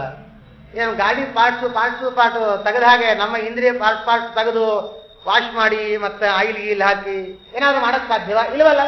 ಮತ್ತೆ ಹಾಗಾದ್ರೆ ಇದಕ್ಕೆ ಸರ್ವಿಸ್ ಹೇಗಾಗಬೇಕು ಅಂದ್ರೆ ಅವ್ರು ಹೇಳೋದು 15 ದಿನಕ್ಕೆ ಒಂದು ಬಾರಿ ಉಪವಾಸದಿಂದ ಇದ್ಬಿಟ್ರೆ ಸಾಕು, ಆ ಇಂದ್ರಿಯಗಳಿಗೆ ಸರ್ವಿಸ್ ಆದಂತೆ. ಹಾಗಾಗಿ ಮಾಡಬೇಕು ಅಂತ ಅವರ ಒಂದು ನಿಯಮದಲ್ಲಿ. ಅವರು ಇವತ್ತಿಗೂ ಪುಣ್ಯ ಪಾಪದ ಬಗ್ಗೆ ಗೊತ್ತಿಲ್ಲದೆ ಹೋದ್ರು ಒಂದು ಏಕಾದಶಿ ಒಂದು 15 ದಿನಕ್ಕೆ ಒಂದಿನ ಪೂರ್ಣ ಉಪವಾಸ ಮಾಡ್ತಾರಂತವ್ರು. ಯಾರೋ ಯಾವುದೋ ದೇಶದಲ್ಲಿ ಇರುವಿರೋ ಭೋಗ ಭೂಮಿಯಾಗಿ ಅವರಲ್ಲೆಲ್ಲೋ ಇದ್ದವರು ಆಚರಣೆ ಮಾಡ್ತಾರಂದ್ರೆ, ನಾವು ಕರ್ಮಭೂಮಿಯಲ್ಲೇ ಇದ್ದು ಶ್ರೇಷ್ಠವಾದಂತಹ ಭಗವಂತನು ಅನೇಕಾನೇಕ ರೂಪಗಳಲ್ಲಿ ಇದ್ದು ಲಕ್ಷ್ಮೀದೇವಿ, ಮುಖ್ಯಪ್ರಾಣ ದೇವರು, ಮಹರುದ್ರ ದೇವರು, ಹೀಗೆ ಅನೇಕ ಯತಿವರಣ್ಯರು, ದಾಸ ಪರಂಪರಾದಲ್ಲಿ ಬಂದಂಥವರು, ಸಾಧಕರು, ಒಂದು ಕರ್ಮಭೂಮಿ ಅಂತ ಕರೆಸಿಕೊಂಡಿರುವಂತಹದ್ದು ಭೂವೈಕುಂಠ ಅಂತ ಕರೆಸಿಕೊಳ್ತಾ ಇದೆಯಲ್ಲ. ಇಂತಹ ಭೂಮಿಯಲ್ಲಿದ್ದು ನಾವು ಬ್ರಾಹ್ಮಣರಾಗಿ ಮಾತ್ರ ಜನ್ಮದಲ್ಲಿ ಶಾಸ್ತ್ರವನ್ನ ಅಧ್ಯಯನ ಮಾಡಿ ನಮ್ಮ ಕರ್ತವ್ಯ ಕರ್ಮವನ್ನು ಅನುಸರಿಸಬೇಕಾದಂಥವರು ನಾವೇ ಏಕಾದಶಿ ಆಚರಣೆ ಮಾಡಲಿಲ್ಲ ಅಂದ್ರೆ ಧಿಕ್ಕಾರ ಅಂತಾರೆ ಜ್ಞಾನಿಗಳು. ಪ್ರಯತ್ನ ಮಾಡಬೇಕು, ಅಸಾಧ್ಯ ಯಾವುದೂ ಇಲ್ಲ ಇವತ್ತಿನ ಕಾಲದಲ್ಲಿ. ನಮ್ಮ ಎಷ್ಟೋ ಬಾರಿ ನಮ್ಮ ಹತ್ರ ಕೇಳಿದಾಗ ಕೆಲವರಿಗೆ ನಮ್ಮ ಗುರುಗಳು ಹೇಳಿದ ಮಾತುಗಳಿವೆಲ್ಲ ಏನು ಅಂದ್ರೆ, ಆಗೋದಿಲ್ಲ ಅಂತ ಅನ್ನೋ ಕ್ರಿಯೆ ಇಲ್ಲೇ ಇಲ್ಲ. ಮನುಷ್ಯನಿಗೆ ಛಲ ಇದ್ದರೆ ಏನು ಬೇಕಾದರೂ ಸಾಧಿಸಬಹುದು. ನಿಮಗೆ 3 ಹೊತ್ತು ಫಲ ಆಹಾರ ಭೋಜನ ಮಂತ್ರ ಮಾಡಲೇಬಾರದು, ಆಹಾರನೂ ಸ್ವೀಕಾರ ಮಾಡಬಾರದು. ಏನು ಅನಿವಾರ್ಯ ಕಾರಣ ಸ್ವೀಕಾರ ಮಾಡ್ತೀರಾ? ಫಲ ಆಹಾರ. ಫಲಹಾರ ಅಂದ್ರೆ ಉಪ್ಪಿಟ್ಟು ಇಡ್ಲಿ ದೋಸೆ ಎಲ್ಲ, ಹಾಲು ಹಣ್ಣು ಇಷ್ಟೇನೆ ಅಲ್ಲಿ ಹೇಳಿರೋದು ಫಲಹಾರ ಅಂತಂದ್ರೆ. ಅದು ಕೂಡ 3 ಹೊತ್ತು ಸ್ವೀಕಾರ ಮಾಡ್ತೀಯಾ? 2 ಹೊತ್ತಿಗೆ ಬಾ, 1 ಹೊತ್ತಿಗೆ ಬಾ. ಫಲವನ್ನ ಬಿಡು, ಕ್ಷೀರಕ್ಕೆ 3 ಹೊತ್ತು ಕ್ಷೀರವನ್ನು ಸ್ವೀಕಾರ ಮಾಡ್ತೀಯಾ? 2 ಹೊತ್ತಿಗೆ ಬಾ, ಅದನ್ನು 1 ಹೊತ್ತಿಗೆ ಬಾ. ಅದು ಬಿಟ್ಟು 3 ಹೊತ್ತು ನೀರು ಕುಡಿತೀಯಾ ಹೊಟ್ಟೆ ತುಂಬಾ? ಅದನ್ನ ಕೊನೆಗೆ 2 ಹೊತ್ತಿಗೆ ಬಾ, 1 ಹೊತ್ತಿಗೆ ಬಾ. 1 ತಮ್ಮಿಗೆ ನೀರನ್ನ 1 ಲೋಟಕ್ಕೆ ತಗೊಂಡು ಬಾ. 3 ಹೊತ್ತಿನ 2 ಹೊತ್ತಿಗೆ ಬಾ, ಆಮೇಲೆ 1 ಹೊತ್ತಿಗೆ ಬಾ. ಅದು 1 ಲೋಟ ನೀರು ಬಿಟ್ಟು ಕೊನೆಗೆ ಉದ್ಧರಣಿ ತೀರ್ಥಕ್ಕೆ ಬಾ. 1 ಉದ್ಧರಣಿ ತೀರ್ಥ ಪರಮಾತ್ಮನಿಗೆ ಅಭಿಷಿಕ್ತವಾದ ತೀರ್ಥವನ್ನು ತಗೊಂಡ್ರೆ ಮುಗಿದೋಯ್ತು. ಇನ್ನೇನೇನೇನೇನು ಸ್ವೀಕಾರ ಮಾಡುವಂತಿಲ್ಲ. ಪ್ರಯತ್ನಮೇಕಮಗ್ರತೋ ವಿಧಾಯ ಭೂತಿಮಾಪೂರ್ಣ. ಪ್ರಯತ್ನ ಮಾಡಿದ್ರೆ ದೇವರು ಎಲ್ಲ ಕರ್ಮವನ್ನು ಮಾಡಿಸ್ತಾನೆ. ಮಾಡಬೇಕು, ಇವಾಗೇ ಮಾಡಬೇಕ್ರಿ. ನಾವು ವಿದ್ಯಾಪೀಠಗಳೆಲ್ಲ ನೋಡ್ತೀವಿ, ಸಣ್ಣ ಸಣ್ಣ ಮಕ್ಕಳು ಇರ್ತಾರೆ. ಎಷ್ಟೋ 8, 9, 10 ಈ ವಯಸ್ಸಿನ ಹುಡುಗರೆಲ್ಲ 2 ಏಕಾದಶಿ ನಿರ್ಜಲ ಉಪವಾಸ ಮಾಡ್ತಾರೆ. ನಮಗೆಲ್ಲ ಶಕ್ತಿ ಸಾಮರ್ಥ್ಯ ಇದ್ಕೊಂಡು ನಾವು ಒಂದೊಂದು ಉಪವಾಸ ಮಾಡಲಿಲ್ಲ ಅಂದ್ರೆ ಕಷ್ಟ. ನೀವು ಯಾರು ಎಲ್ಲರೂ ಉಪವಾಸ ಮಾಡೋರೇ ಇದ್ದೀರಿ, ನಿಮಗೆ ಯಾರಿಗೂ ಹೇಳ್ತಿಲ್ಲ. ನಿಮಗೆ ಯಾರು ಪರಿಚಿತರಿದ್ದಾರೆ ನೀವುಗಳು ಅವ್ರಿಗೋಗಿ ಹೇಳ್ರಿ ಅಂತ ನಿಮ್ಮ ಮುಂದೆ ಹೇಳೋದಷ್ಟೇ. ಯಾಕಂದ್ರೆ ನೀವೆಲ್ಲ ಮಾಡೋರು, ನಿಮ್ಮ ಮುಂದೆ ಎಷ್ಟು ಸಲ ಹೇಳಿದ್ರು ಪ್ರಯೋಜನ ಇಲ್ಲ. ನೀವೆಲ್ಲ ಸಾಧಕರೇ. ಯಾರು ಸಾಧನೆ ಮಾಡೋದಿಲ್ಲ ಅವರಿಗೆ ಹೇಳ್ರಿ, ಅವರು ಸಾಧನೆ ಮಾಡಲಿ, ಅವರ ಜೀವನ ಸಾರ್ಥಕ ಮಾಡಿಕೊಳ್ಳಿ, ಭಗವಂತನ ಕೃಪೆಗೆ ಪಾತ್ರರಾಗಲಿ. ಯಾವತ್ತು ಹೀಗೆ ಈ ಪಾಠ ಪ್ರವಚನಾದಿಗಳ ಸಮಯದಲ್ಲಿ ಯಾರಿಗೆ ಹೇಳಬೇಕು ಅವ್ರು ಬರೋದೇ ಇಲ್ಲ. ಯಾರು ಮಾಡ್ತಾ ಇರ್ತಾರೋ ಅವರೇ ಬರ್ತಾರೆ. ಹಾಗಾಗಿ ಅವ್ರಿಗೆ ಹೇಳೋದೇನೋ ಇರ್ತದೆ. ಅದರ ಅಭಿಪ್ರಾಯ ನಿಮ್ಗಳಿಗೆ ಯಾಕೆ ಹೇಳ್ತೀವಿ ಅಂದ್ರೆ ಮೇಲಿನ ಮೇಲೆ ನೀವು ಅವ್ರಿಗಳಿಗೆ ಹೋಗಿ ಹೇಳ್ರಿ, ಸಾಧನೆ ಮಾಡಬೇಕು, ಜೀವನ ಸಾರ್ಥಕ ಆಗಬೇಕು ಅಂತ ಭಗವಂತನ ಪೂರ್ಣಾನುಗ್ರಹವಾಗ್ತದೆ. ಅಂತಹ ಭಗವಂತನ ವಿಶೇಷವಾದ ಅನುಗ್ರಹವಾಗಬೇಕಾದ್ರೆ ನಾವು ಸಿರೆ ನಿಲಯನ ಗುಣ ತಿಳಿದು ಭಜಿಸುವುದೇ ಫಲವಿದು ಬಾಳುವುದೇಕೆ ಅಂತಾರೆ ಜ್ಞಾನಿಗಳಂತಾರೆ. ಹಾಗಾಗಿ ಆ ಭಗವಂತನ ಚಿಂತನೆಯನ್ನು ಮಾಡೋಣ. ಆ ಸ್ತೋತ್ರದಲ್ಲಿ ಇರುವ ಅರ್ಥಗಳ ಉಪಾಸನೆ ಮಾಡಿ ಭಗವಂತನ ಚರಣಾರವಿಂದಗಳಿಗೆ ಅರ್ಪಣೆ ಮಾಡೋಣ. ಒಂದೊಂದು ಶ್ಲೋಕಕ್ಕೆ ತುಂಬಾ ಅರ್ಥಗಳಿವೆ. ಎಲ್ಲಾ ಅರ್ಥಗಳನ್ನು ಹೇಳ್ತಾ ಹೋದ್ರೆ ಕೊನೆಗೆ ಸಾಮಾನ್ಯ ಅರ್ಥವು ತಲೆಯಲ್ಲಿ ಇರೋದಿಲ್ಲ, ಮರ್ತೋಗ್ಬಿಡ್ತದೆ. ಹಾಗಾಗಿ ನಾನು ಅದನ್ನೆಲ್ಲ ಅರ್ಥಗಳನ್ನು ಹೇಳುವ ಮೊದಲು ನಾನು ಅನ್ಕೊಂಡೆ, ಇವತ್ತು ನಮ್ಮ ಶ್ರೀಧರ್ಮೂರ್ತಿಗಳು ಫೋನ್ ಮಾಡಿದಾಗ ಅನ್ಕೊಂಡೆ ಅದನ್ನ ಅವ್ರ ಮುಂದೆ ಹೇಳೋಣ ಅಂದ್ಕೊಂಡೆ. ಯಾಕೋ ದೈವೇಚ್ಛ ಬರಲಿಲ್ಲ. ಒಂದೊಂದು ಶ್ಲೋಕಕ್ಕೆ ಇಲ್ಲಿ ಕನಿಷ್ಠ ಒಂದು 28 ಅರ್ಥಗಳು ಹೇಳಿದ್ದಾರೆ ವ್ಯಾಖ್ಯಾನಕಾರರು. ನಾವು ಅಷ್ಟಷ್ಟು ಅರ್ಥಗಳನ್ನ ಹೇಳ್ತಾ ಹೋಗ್ಬಿಟ್ರೆ ಇರುವ ಸಾಮಾನ್ಯ ಅರ್ಥವು ಮರ್ತೋಗ್ಬಿಡುತ್ತೆ. ಅದಕ್ಕೋಸ್ಕರ ನಾನು ಅಷ್ಟೆಲ್ಲ ಅರ್ಥಗಳನ್ನು ಹೇಳಕ್ ಹೋಗೋದಿಲ್ಲ. ಒಂದೊಂದೇ ಅರ್ಥ ಶ್ಲೋಕ ಎಷ್ಟು ಅದರ ಅಭಿಪ್ರಾಯ ಎಷ್ಟು ಅಷ್ಟನ್ನೇ ಹೇಳ್ತಾ ಬರ್ತದೆ. ಅಷ್ಟಷ್ಟೇ ಚಿಂತನೆ ಮಾಡೋಣ. ನಮ್ಗೆ ಅಷ್ಟು ಚಿಂತನೆ ಮಾಡೋಕ್ಕೂ ಸಮಯ ಇರಲ್ಲ. ಯಾಕಂದ್ರೆ 4-5 ಶ್ಲೋಕ ಹೇಳೋದ್ರೊಳಗೆ ಮನೆಯಲ್ಲಿ ಏನು 28-30 ಸಾಲಿಗ್ರಾಮಗಳು, ಸಿಕ್ಕಾಪಟ್ಟೆ ಪ್ರತಿಮಾದಿಗಳು. ಹಾಗಾಗಿ ಈ ಒಂದು 34 ಶ್ಲೋಕ ಹೇಳೋಣ ಅನ್ನೋ ಸಮಯ ಇಲ್ಲ ನಮಗಲ್ಲಿ. 4 ಶ್ಲೋಕ ಹೇಳೋದ್ರೊಳಗೆ ಆಗಲೇ ದೇವರನ್ನ ಹೊರಗಡೆ ಭುಜಗಿಸ್ಬಿಟ್ಟಿರ್ತೀವಿ, ಕೃಷ್ಣಾರ್ಪಣ ಅಂದೇ ಬಿಟ್ಟಿರ್ತೀವಿ. ಆದ್ರೆ 4 ಶ್ಲೋಕ ಹೇಳಬೇಕಾದಾಗ ಒಂದು ಕಿಂಚಿತ್ ಅನುಸಂಧಾನ ಬರಬೇಕಲ್ಲ. ಅದಕ್ಕೋಸ್ಕರವಾಗಿ ಅದಕ್ಕೆ ನಾವು ಇವತ್ತು 4 ಶ್ಲೋಕ, ನಾಳೆ ಇನ್ನೊಂದು, ಮುಂದಿನ 4 ಶ್ಲೋಕ ಹೀಗಾದ್ರೂ ಮಾಡಿಕೊಂಡು ಪಾರಾಯಣವನ್ನು ಮಾಡಬೇಕು. ಯಾವುದೇ ಆಗಲಿ ಅಧ್ಯಯನ ಮಾಡಿದ್ದನ್ನ ಪುನಃ ಅದನ್ನ ನಾವು ಮತ್ತೆ ರಿವಿಷನ್ ಮಾಡಲಿಲ್ಲ ಮತ್ತು ಪುನಃ ಅದನ್ನು ಹೇಳಿಕೊಳ್ಳಿಲ್ಲ ಅಂದ್ರೆ ನಮಗೆ ತಲೆಯಲ್ಲಿ ಇರೋದಿಲ್ಲ, ವಿಸ್ಮೃತಿ ನಮ್ಮದ ಅದೊಂದು ನಿಯಮ. ಇದಕ್ಕೆಲ್ಲ ನಮಗೇನು ಅಂತಂದ್ರೆ ವಿಪ್ರಚಿತ್ತಿ ಅಂತೇನಿದ್ದಾನೆ ರಾಕ್ಷಸ, ಅವನು ಇದಕ್ಕೆ ನಿಯಾಮಕ. ನಾವೇನು ಸಾಧನೆ ಮಾಡ್ತೀವಿ, ನಿಮಗೆ ಈ ಪಾಪಕರ್ಮಕ್ಕೆ ಬೋಧಕವಾದಂತಹ ವಿಚಾರಗಳೇನಿವೆಯಲ್ಲ ಅಂಥವೆಲ್ಲ ಯಾವುದು ಮರೆಯೋದಿಲ್ಲ. ಅಂಥವೆಲ್ಲ ಒಂದ್ಸಲ ಕೇಳಿದ್ರೆ ಜ್ಞಾಪಕ ಉಳಿದು ಬಿಡ್ತದೆ. ಹೇಳೋದಲ್ಲ, ಆದ್ರೂ ಹೇಳ್ತೀವಿ. ಈ ವ್ಯಾವಹಾರಿಕವಾಗಿ ಸಿನಿಮಾ ಹಾಡು ಅಂತಿಂತ ಹಾಡು, ಇನ್ಯಾವುದೋ ವಾಕ್ಯ ವಿಚಾರಗಳು ಅಂತ ಯಾವುದೋ ಒಂದು ಸೀರಿಯಲ್ ವಾಕ್ಯಗಳು, ಇನ್ಯಾವುದೋ ವಿಷಯಗಳು, ಅವೆಲ್ಲ ತಕ್ಷಣ ಒಂದು ಬಾರಿ ಕೇಳಿದ್ರೆ ಸಾಕು ತಲೆಯಲ್ಲಿ ಕೂತು ಬಿಡ್ತದೆ.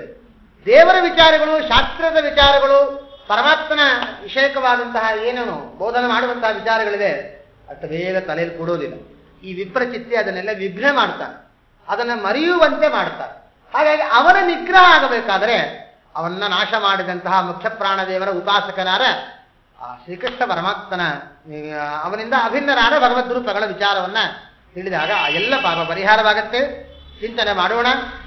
ಪ್ರೋಷ್ಠೀಶ ವಿಗ್ರಹ ಸುನಿಷ್ಠೀವನೋದ್ಧತ ವಿಶಿಷ್ಟಾಂಬುಚಾರಿ ಚಾರು ಜಲಧೇ ಕೋಷ್ಟಾಂತರಾಹಿತ ವಿಚಷ್ಟಾದ ಮೌಘ ಪರ ಮಿಷ್ಟೀಡಿ ತತ್ವಮವಮಾ ಪ್ರೇಷ್ಠರ್ಕ ಸೂನು ಮನುಚಷ್ಟತ್ತ ಮತ್ತ ವಿರತಿಷ್ಟೋ ಯುಗಾಂತ ಸಮಯೇ ಶ್ರೇಷ್ಠಾತ್ವ ಶೃಂಗಧೃತ ಕಷ್ಟಾಂಬುವಾಹನ ಸ್ವರಕ್ತಾ ಪದ ಪ್ರಭತನೋ.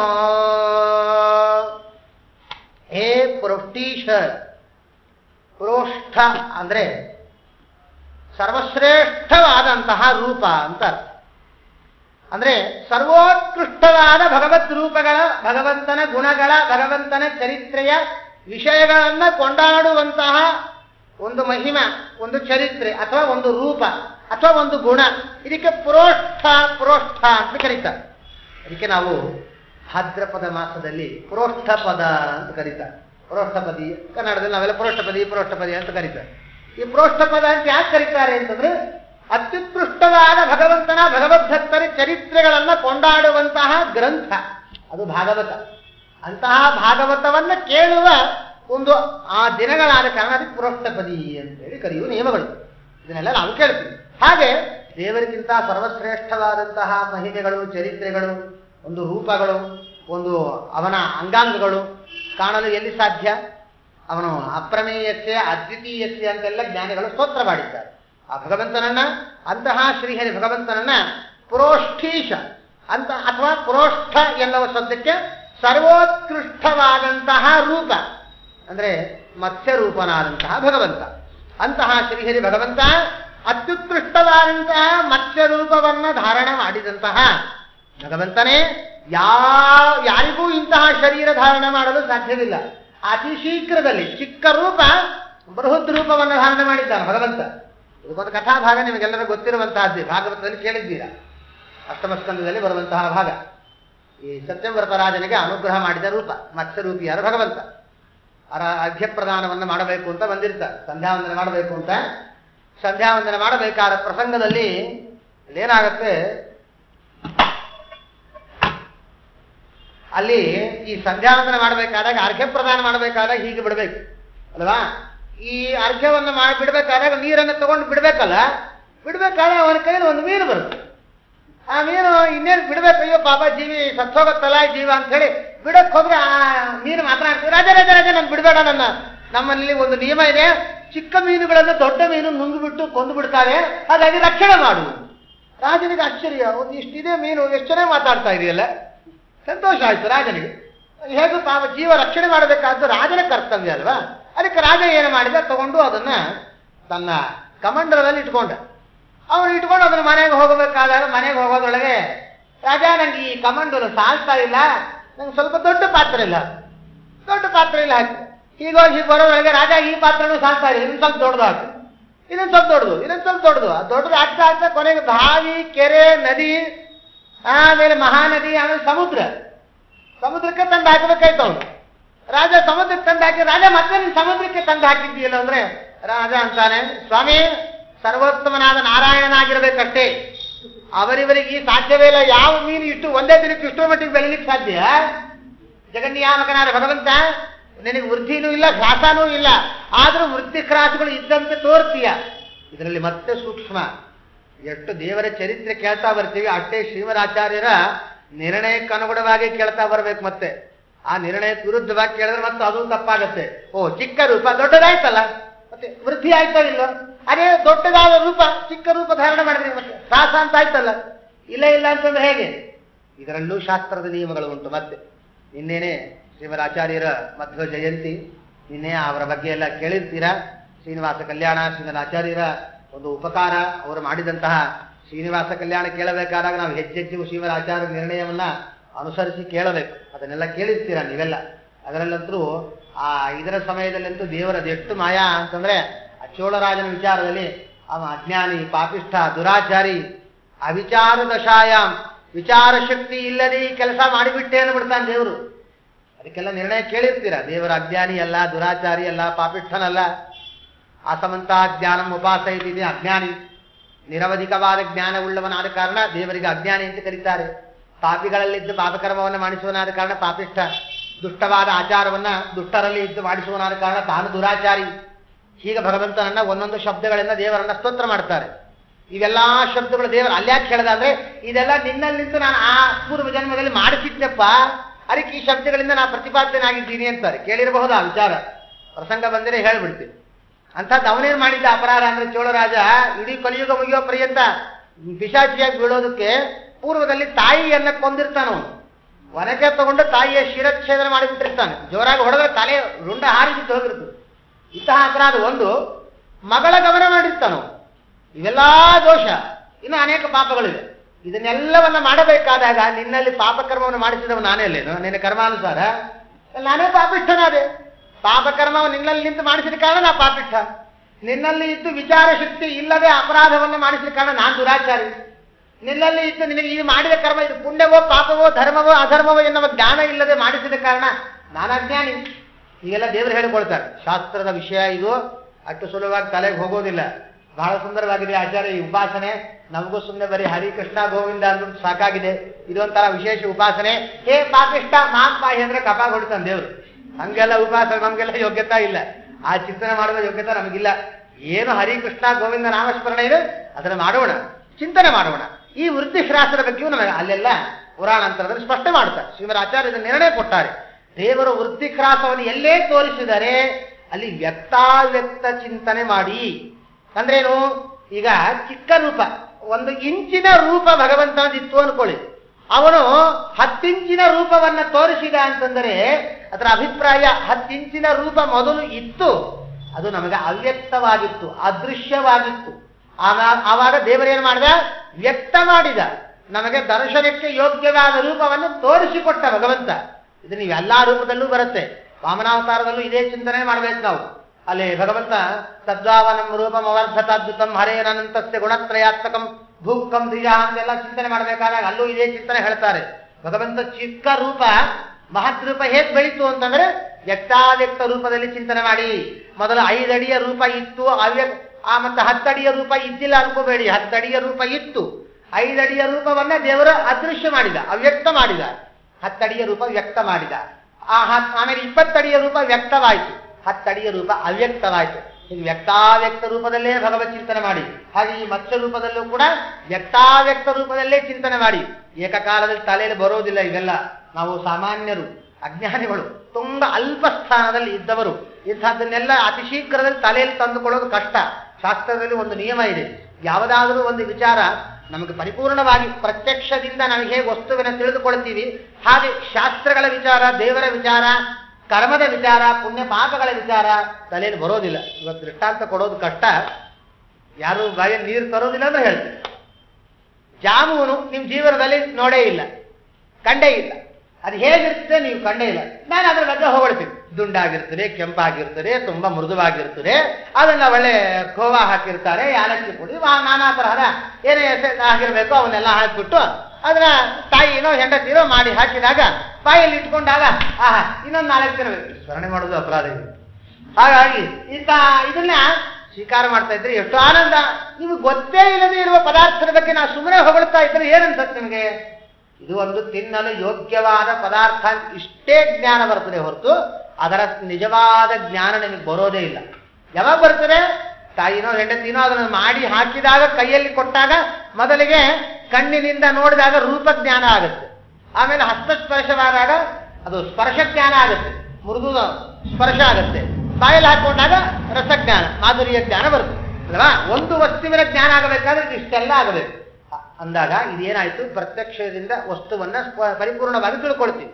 ಹಾಗೆ ದೇವರ ಬಗ್ಗೆ, ಶಾಸ್ತ್ರದ ಬಗ್ಗೆ, ದೇವರ ಗುಣಗಳ ಬಗ್ಗೆ, ರೂಪದ ಬಗ್ಗೆ ಹೀಗೆ ತಿಳಿದುಕೊಳ್ಳಲು ನಮಗೆ ಆಗುವುದಿಲ್ಲ. ಅದಕ್ಕೆ ಮಾಡಬೇಕು, ಮೊದಲು ಶ್ರವಣೇಂದ್ರಿಯ, ಶ್ರವಣೇಂದ್ರಿಯಿಂದ ಮೊದಲು ಶ್ರವಣ ಮಾಡೋಣ, ಸಾಧನೆ ಮಾಡೋಣ. ಮುಂದೆ ದೇವರು ಅದನ್ನ ಅನುಭವವನ್ನು ತರ್ತಾನೆ. ಯಾವಾಗ? ಈ ಅಸಂಪ್ರಜ್ಞಾತ ಸಮಾಧ್ಯಾವಸ್ಥಾಗೆ ಹೋದಾಗ, ದೇವರ ದರ್ಶನವಾದಾಗ, ಅವಾಗ ಈ ಎಲ್ಲ ವಿಚಾರಗಳು ವೃದ್ಧಿಕ್ರಾಸಗಳಿಲ್ಲ. ಭಗವಂತನಿಗೆ ಯಾವ ತರಹದ ವಸ್ತುವಿನ ವಿಕಾರ, ಪ್ರಾಕೃತ ವಿಕಾರಗಳು ದೇವರಿಗಿಲ್ಲ. ಏನೋ ಇಂತಹ ವಿಚಾರಗಳೆಲ್ಲ ಏನಿವೆ ಆವಾಗ ಅನುಭವಕ್ಕೆ ಬರ್ತಾ ಬರುತ್ತೆ. ಅಲ್ಲಿ ತನಕ ಸಾಧನೆಗಳನ್ನ ಮಾಡಬೇಕು. ಇಂತಹ ಶ್ರೀಹರಿ ಪರಮಾತ್ಮ ಪರಮ ಸುಂದರವಾದಂತಹ ವಿಸ್ತಾರವಾದ ಶರೀರವನ್ನು ಧಾರಣ ಮಾಡಿದಂತಹ ಸುವರ್ಣಮಯದಂತೆ, ಅಂದ್ರೆ ಈ ಬಂಗಾರದಂತೆ ಪರಮ ಸುಂದರವಾಗಿ, ಪುಟಕ್ಕಿಂತ ಚಿನ್ನ ಅಂತಾರಲ್ಲ, ಆ ರೀತಿಯಾಗಿ ಭಗವಂತ ಪರಮ ಸುಂದರವಾದ ತನ್ನ ಕಾಯದಿಂದ ಏನು ಮಾಡ್ತಾ ಇದ್ದಾನೆ?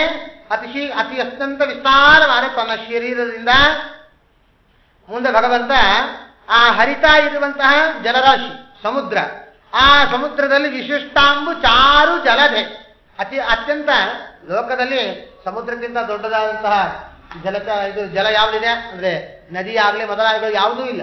ಸಮುದ್ರಕ್ಕಿಂತ ದೊಡ್ಡದಾದ ವಸ್ತು ಯಾವುದು? ಅಂತಹ ವಿಸ್ತಾರ, ಅಷ್ಟು ಆಳ, ಅಷ್ಟು ವಿಸ್ತಾರ. ಇಂತಹ ಸಮುದ್ರದಲ್ಲಿ ದೇವರು ಅನಾಯಾಸವಾಗಿ ತಿಮಿಂಗಲಗಳೇ ಮೊದಲಾದಂತಹ ತಿಮಿ ಅಂತ ಕರೀತಾರೆ. ಅದನ್ನ ಇಂಗಿಲ, ನುಂಗುವಂತಹ ಪ್ರಾಣಿ, ಅದಕ್ಕಿಂತ ದೊಡ್ಡವನಂತೀವನು. ತಿಮಿ ಅಂದ್ರೆ ಏನು ಮೊದಲು ಅದು ಗೊತ್ತಾಗಬೇಕಲ್ಲ ನಮಗೆ. ತಿಮಿ ಅಂತಂದ್ರೆ 10,000 ಯೋಜನೆ ವಿಸ್ತಾರವಾದಂತಹ ಪ್ರಾಣಿ ಅಂತೆ. ಇದಕ್ಕೆ ತಿಮಿ ಅಂತ ಕರೀತಾರೆ. ಅದನ್ನೇ ನುಂಗುವಂತಹ ಪ್ರಾಣಿ ಯಾವುದೋ ಅದಕ್ಕೆ ಇಂಗಿಲ ಅಂತ ಕರೀತಾರೆ. ಇದನ್ನೂ ನುಂಗುವಂತಹ ಪ್ರಾಣಿ ಯಾವುದಿದೆ ಅದಕ್ಕೆ ತಿಮಿಂಗಿಲ ಅಂತ ಕರೀತಾರೆ. ನಾವೆಲ್ಲ ಒಂದೇ ಮಾತಲ್ಲಿ ತಿಮಿಂಗಿಲ ಅನ್ಕೊಂಡು ಹೋಗ್ತಾ ಇರ್ತೀವಿ. ಶಾಸ್ತ್ರದಲ್ಲಿ ಇವೆಲ್ಲ ನಿಯಮಗಳು ಉಂಟು. ಸಣ್ಣ ಮೊದಲು ತಿಮಿ, ಆಮೇಲೆ ಇಂಗಿಲ, ಆಮೇಲೆ ಅದಕ್ಕೂ ಮೇಲಿದ್ದು ತಿಮಿಂಗಿಲ. ಹೀಗೆ ಭಗವಂತನ ರೂಪ ತಿಮಿಂಗಿಲ ರೂಪ ಇತ್ತು ಅಂತಾರೆ. ನೋಡಕ್ಕಾಗೋದಿಲ್ಲ ಇಂಥದ್ದೆಲ್ಲ, ಹಿಂದಿನ ಕಾಲದಲ್ಲಿ ಇತ್ತು. ಕೇಳೋಣ, ನೋಡೋಣ, ಸಂತೋಷ ಪಡೋಣ ಅಷ್ಟೇ. ಭಗವಂತನ ರೂಪ ಇನ್ನೆಂತಹ ವಿಸ್ತಾರವಾದ ರೂಪ ಇರಬಹುದು ಅಂತ ಒಂದು ಸಣ್ಣ ಊಹೆಗೂ ಯೋಗ್ಯವಲ್ಲ ವಿಚಾರ ಅಲ್ಲವೇ ಅಲ್ಲ ಇದು. ಅಂತಹ ವಿಸ್ತಾರವಾದಂತಹ ರೂಪ ಆ ಶ್ರೀಹರಿಯ ರೂಪ. ಇಂತಹ ವಿಸ್ತಾರವಾದಂತಹ ಆ ಜಲದಲ್ಲಿ ತಾನು ಇದ್ದು ಪೂರ್ಣಾನುಗ್ರಹವನ್ನು ಮಾಡ್ತಾ ಇರುವಂತಹ ಕೋಷ್ಟಾಂತರ, ತನ್ನ ಕೋಷ್ಠ ಅಂದ್ರೆ ಹೃದಯ, ಈ ಉದರ ಭಾಗ, ಅದರಲ್ಲಿ ಇಟ್ಟುಕೊಂಡಂತಹ ಯಾವುದೋ ಅಹಿತ, ಯಾವುದದು ವಿಶಿಷ್ಟ ವಿಚೇಷ್ಟ ಆಗಮೌಘ ಅಂದ್ರೆ ಈ ಚೇಷ್ಟಾದಿಗಳು ಇಲ್ಲದೆ ಇರುವಂತಹ ವೇದಗಳ ಸಮೂಹ ಅಥವಾ ವೇದಾಭಿಮಾನಿ ದೇವತೆಗಳನ್ನ ತನ್ನ ಉದರದಲ್ಲಿ ಇಟ್ಟುಕೊಂಡಿದ್ದಾನೆ. ಆ ವೇದಗಳನ್ನ ಸಪ್ತಋಷಿಗಳ ಸಮೇತವಾಗಿ ದೇವರು ಇವನಿಗೆ ಸತ್ಯವ್ರತ ರಾಜನಿಗೆ ಉಪದೇಶ ಮಾಡ್ತಾನೆ.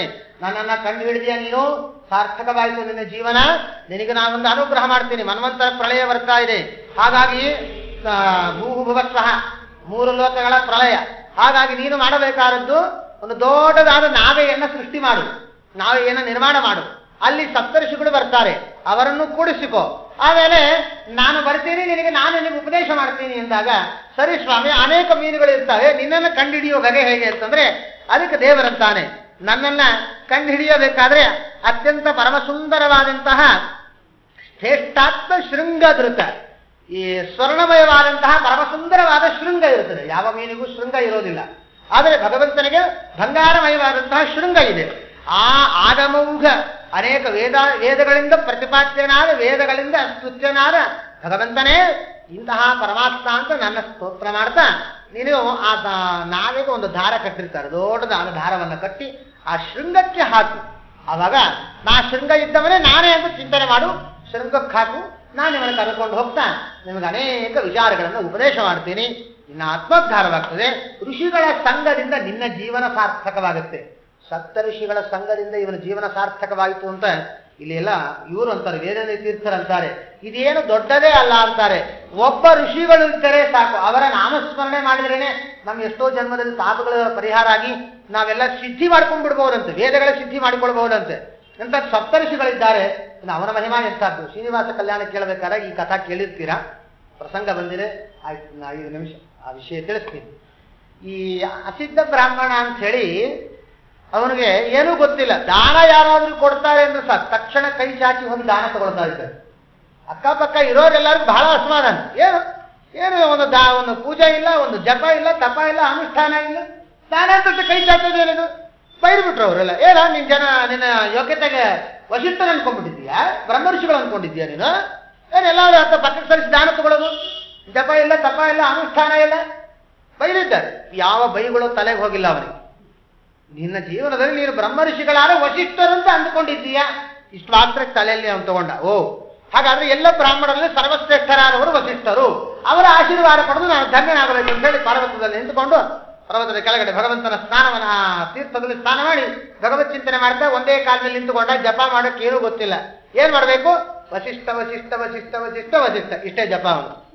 ಅಷ್ಟು ಜಪ ಆದ ಮೇಲೆ ಒಂದೇ ವಶಿಷ್ಠರಂತಾರೆ, ಸ್ವಾಮಿ ನನಗೆ ದಾನಗಳ ಸ್ವೀಕಾರ ಮಾಡಿ ಬೆಟ್ಟದೊಟ್ಟು ಪಾಪ ಬೆಳೆದಿದೆ, ಅದರ ಪರಿಹಾರ ಹೇಗೆ ಮಾಡ್ಕೊಳ್ಬೇಕು ಅಂತ ನಾನೇ ದೊಡ್ಡ ಚಿಂತೆ ಮಾಡ್ತಾ ಇದ್ರೆ ಇವನು ಯಾರೋ ನನ್ನ ಜೊತೆ ಕುತ್ಕೊಂಡು ಜಪ ಮಾಡ್ತಾ ಕೂತಾನೆ, ಅವನು ಉದ್ಧಾರ ಮಾಡ್ಬೇಕು ಸ್ವಾಮಿ ಎಂದಾಗ ಇಬ್ಬರು ಹೋಗಿ ಸ್ವಾಮಿ ಪುಷ್ಕರಣಿ ತೀರದಲ್ಲಿ ಸ್ನಾನ ಮಾಡಿ ಜಪ ಮಾಡ್ರಿ ವಾಸುದೇವ ಮಂತ್ರವನ್ನ, ಶ್ರೀನಿವಾಸ ವರಾಹ ಮಂತ್ರಗಳನ್ನ, ಇಬ್ಬರ ಉದ್ಧಾರವೂ ಆಗುತ್ತೆ ಎಂದಾಗ ಅವಾಗ ವಶಿಷ್ಠರು ಬಂದು ಮಾರೋ ಮಾರಾಯ ಅಂತ ಹೇಳಿ ಕರ್ಕೊಂಡು ಹೋಗಿ ನನ್ ಜಪ ಮಾಡಿದ್ರೆ ಏನು ಬಂತು, ಸರ್ವೋತ್ತಮನಾದ ಭಗವತ್ ಚಿಂತನೆ ಮಾಡು ಅಂತ ಹೇಳಿ ಕರ್ಕೊಂಡು ಹೋಗಿ ಅಲ್ಲಿ ಸ್ವಾಮಿ ಪುಷ್ಕರಣಿಯಲ್ಲಿ ಸ್ನಾನ ಮಾಡಿಸಿ ಅವರು ಪರಮಾತ್ಮನ ಉಪಾಸನೆ ಅವರ ಯೋಗ್ಯತೆ ಬಹಳ ದೊಡ್ಡದು. ದೇವರ ದರ್ಶನ ಕೊಟ್ಟು ಅನುಗ್ರಹ ಮಾಡಿದ.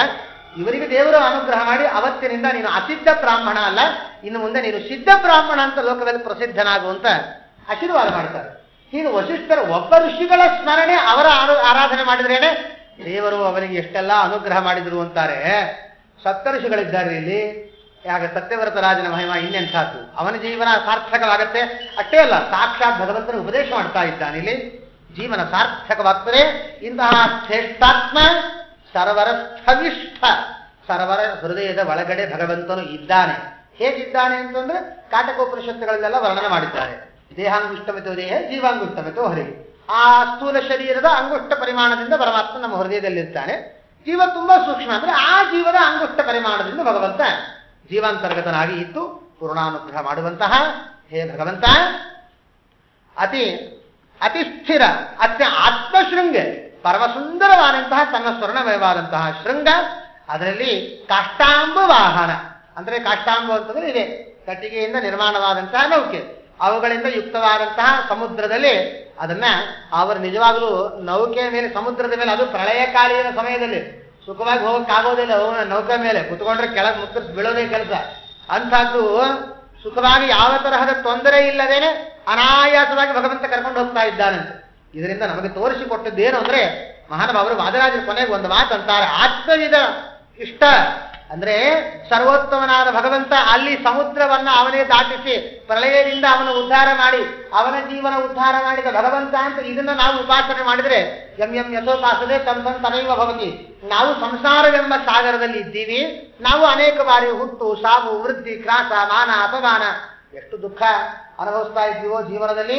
ಇದೆಲ್ಲದರಿಂದಲೂ ಕೂಡ ಕೊನೆಗೆ ದಡವನ್ನ ಸೇರಬೇಕಾದರೆ, ಭಗವಂತನ ಅನುಗ್ರಹ ಪಡೆಯಬೇಕಾದರೆ ಈ ಮತ್ಸ್ಯರೂಪಿಯಾದ ಭಗವಂತನನ್ನ ಚಿಂತನೆ ಮಾಡೋ, ಸ್ಮರ.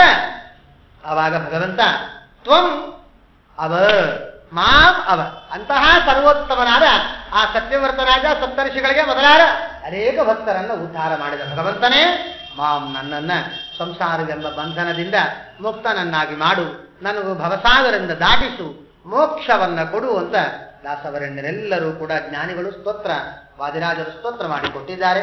ಅದೇ ರೀತಿಯಲ್ಲಿ ದಾಸವರಣ್ಯರು ಅಂತಾರೆ, ಸಂಸಾರವೆಂಬ ಬಂಧನದಿಂದ ಮುಕ್ತನಾಗಬೇಕಾದರೆ ದೈವರ ದಯೆ ವಿಶೇಷವಾಗಿ ಬೇಕು.